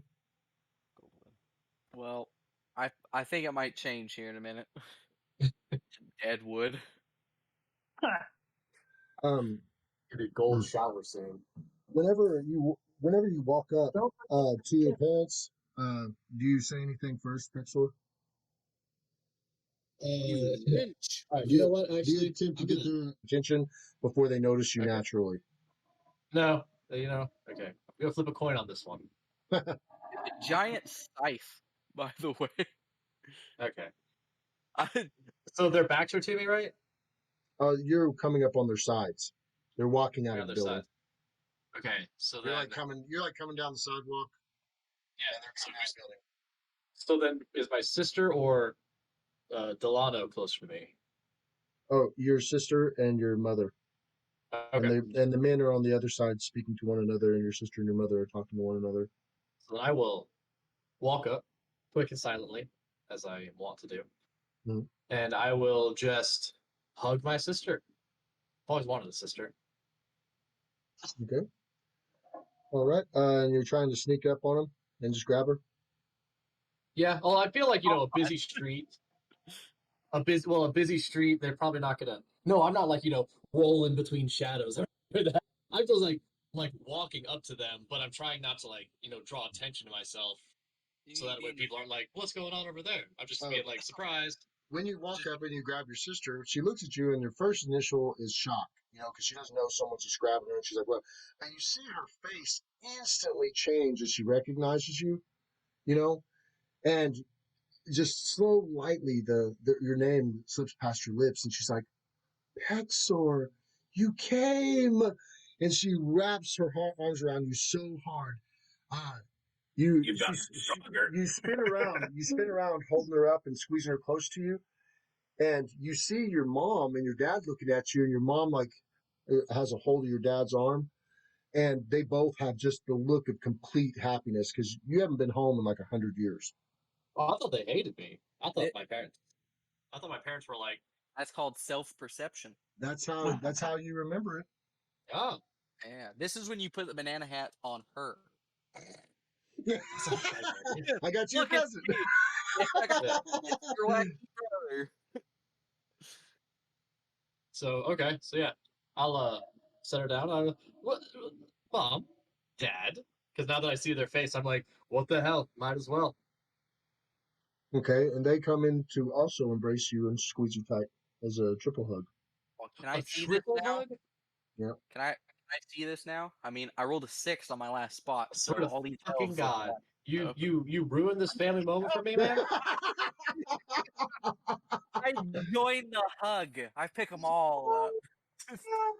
This is my mute hireling. We call him oh shit. What's the thing in the Goonies where it's like Grunk need love or something? Yeah, we call Chunk. Yeah, Chunk. Yeah, we call him Chunk. Hey, you guys. Okay. So, as you set your sister down, you look over to your parents, they hug you tightly, and they squeeze for a little bit and they release, and your mother backs off from you and she has her hand still on your shoulder. And she's like, "Oh my gosh, well," she's like, "My dearest Pexor, we've heard that you may be involved in some dire events. Have you come all this way for your sister's wedding?" And then your sister says, "Surely he has, mother. I did send him an invitation." At that time, her husband, Delano, looks at her and he's like, "You did what?" I cut in. And he's like, Excuse me. he's like, oh, he says, "You did what?" And as you're cutting in, he's like, "I thought we had an agreement." Oh, an agreement, eh? Guess what? Guess what? I'm changing the agreement. Look, Delano, Poblano, whatever your fucking name is. When you say look down and you approach him, he's like, back off of me, freak. Ooh, I'm gonna get you. I get a little closer to him. No. He goes ahead and he stumbles back. He stumbles back and he's like, oh, necromancer, you're gonna put a curse on me. Oh, really? So then I prepare a spell that anyone sitting at home would be very happy to hear. I'm going with a classic. Actually, before you, can I borrow that knife?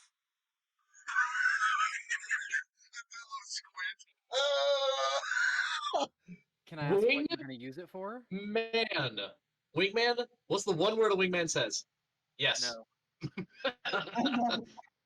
I will hand over the dagger, but I'll just kind of whisper like, "Please don't do anything that Yeah, you might he regret." just shanks him 7 times. Yeah, and I'll just mention like, "Think of your sister." And Oh, I'll just hand him- I am. I'll hand So- him the dagger. So I say, okay. I got the dagger and I'm whipping it around in my hands. Like, okay. So now here's the thing. You're afraid of curse. We're high elves. These people don't know what curses really are. Now me, I've been around the dead. 100+ years. I've seen some curses. And now I'm going to show you one of these curses. And I cast Dark Symmetry. And I think we all know where this is. So it's Okay. a will save.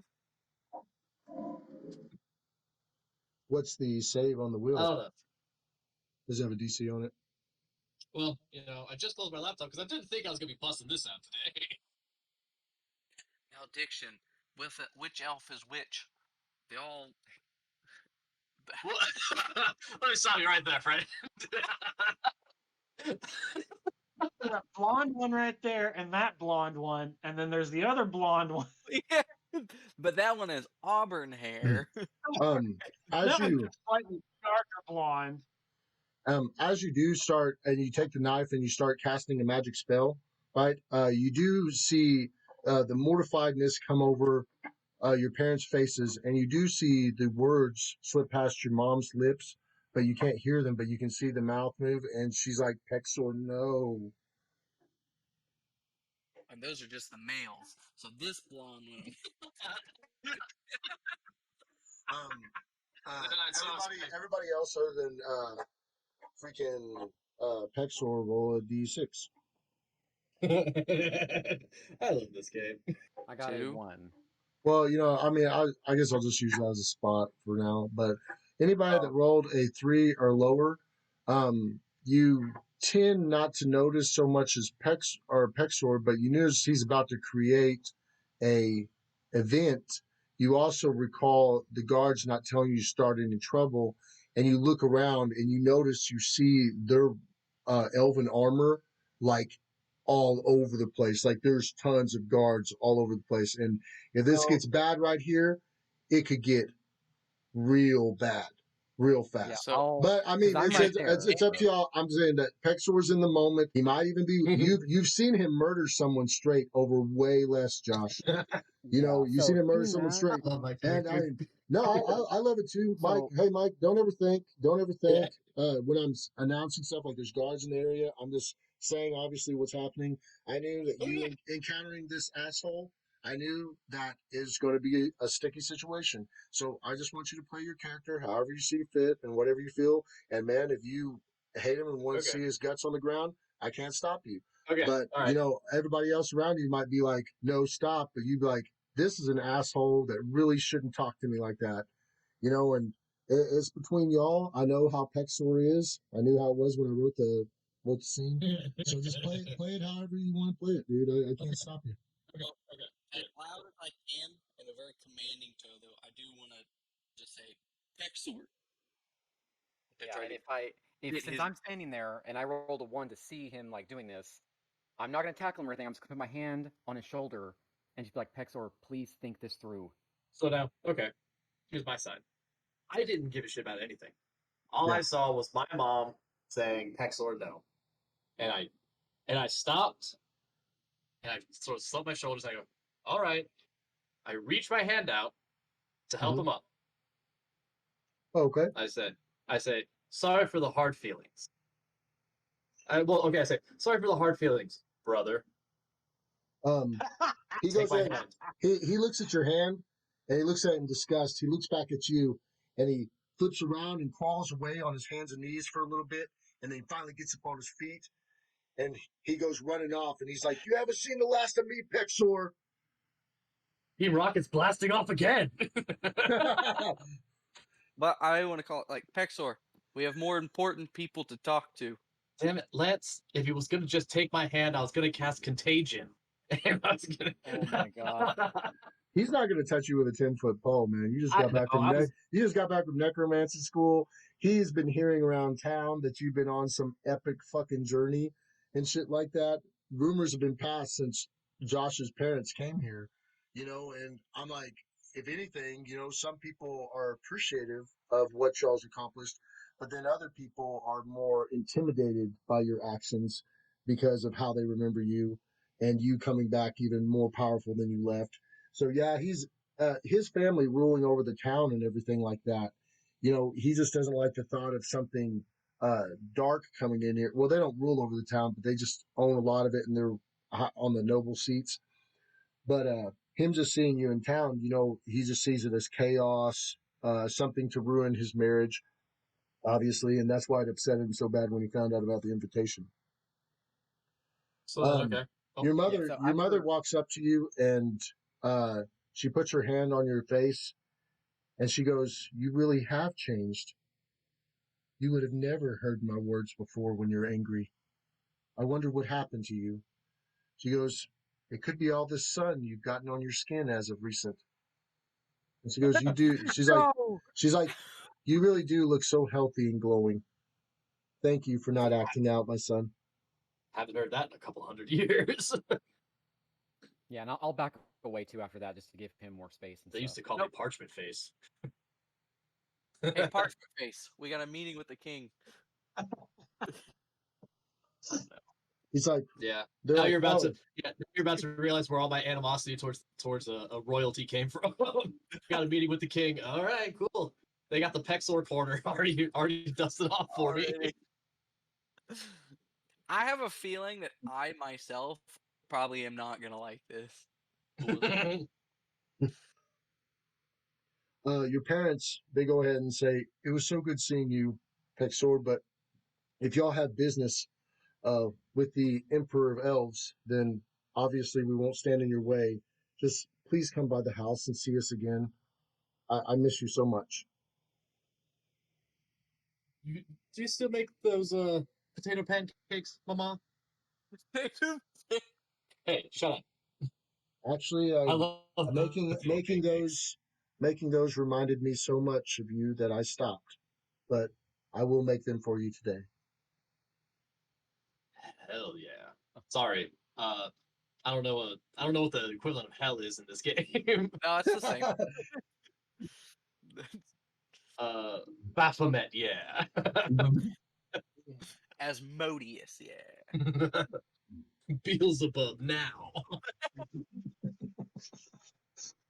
Breen, he says, "I hate to interrupt this family gathering." He goes, "But we are still pressed for time. Would y'all mind following me to the tree?" Of course. I give my sister a hug. She hugs you Roll back. up character. She holds you back tightly, and she whispers in your ear, and she says, "Thank you so much for coming. I knew you would. And Anything for you. please forgive my future husband. He really does have a good heart, Pexor. He just doesn't know what to do about you." Oh no. In my head, I think to myself, "Oh, I'll be seeing that heart soon." You got that demon scythe on you, huh? Yeah, and I still have a piece of a greater planar heart too. I'm making a collection. I got skull head. Too bad you don't have like a place to put it. They're all just in a bag. Yeah. That's why Pexor smells so good. Um, That's I what we always got. um, I'll all of give them. y'all follow Breen and Madly to the Goganara, the ancient tree of magic and wisdom. It's also declared the heart of true knowledge. Uh, Once y'all approach, Othello's parents talk to the elvish emperor inside the tree.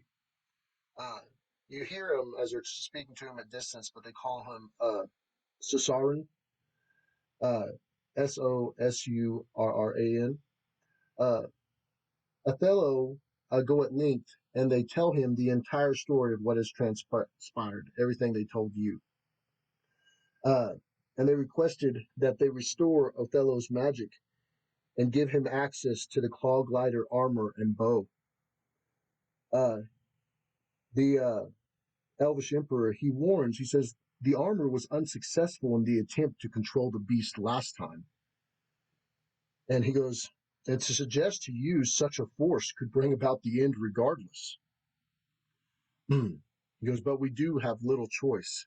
And if what you say is coming is true, maybe the claw glider is the only weapon against it. And he says, Breen, do you believe your son possesses the power to control such a beast?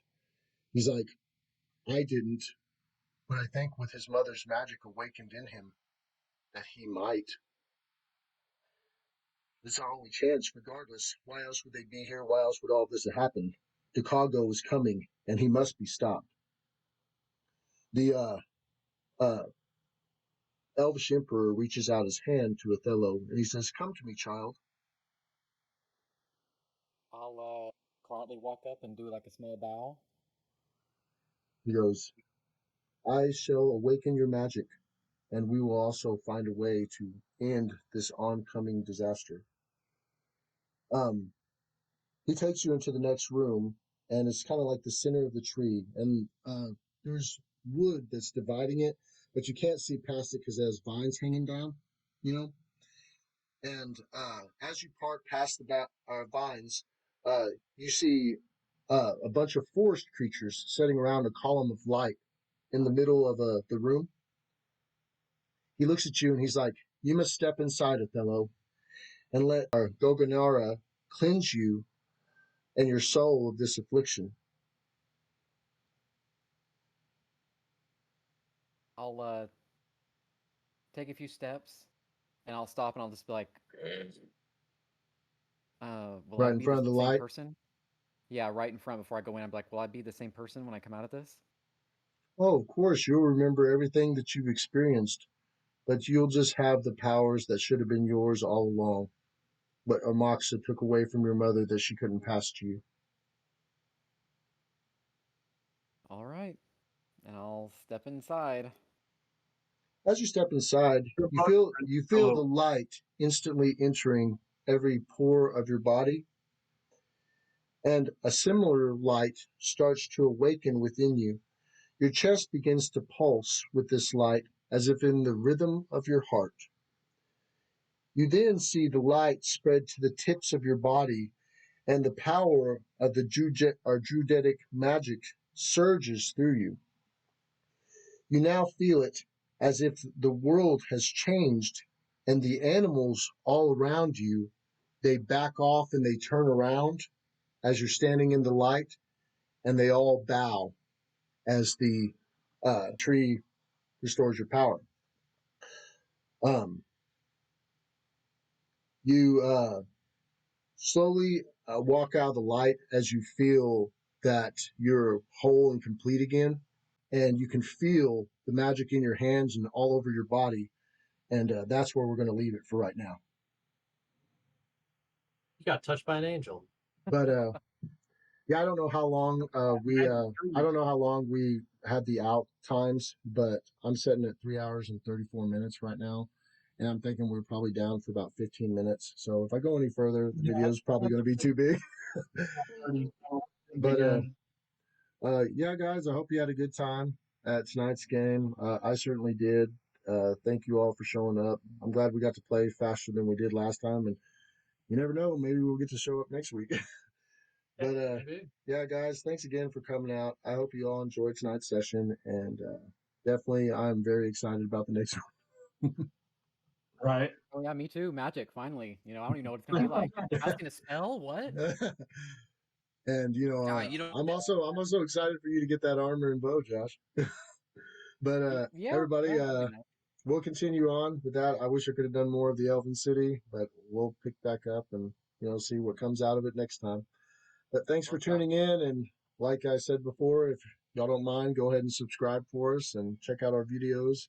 We try to at least release one out a month. But Smash that like button. yeah, smash of the like. But thanks everybody, and hope you have a good evening. Bye.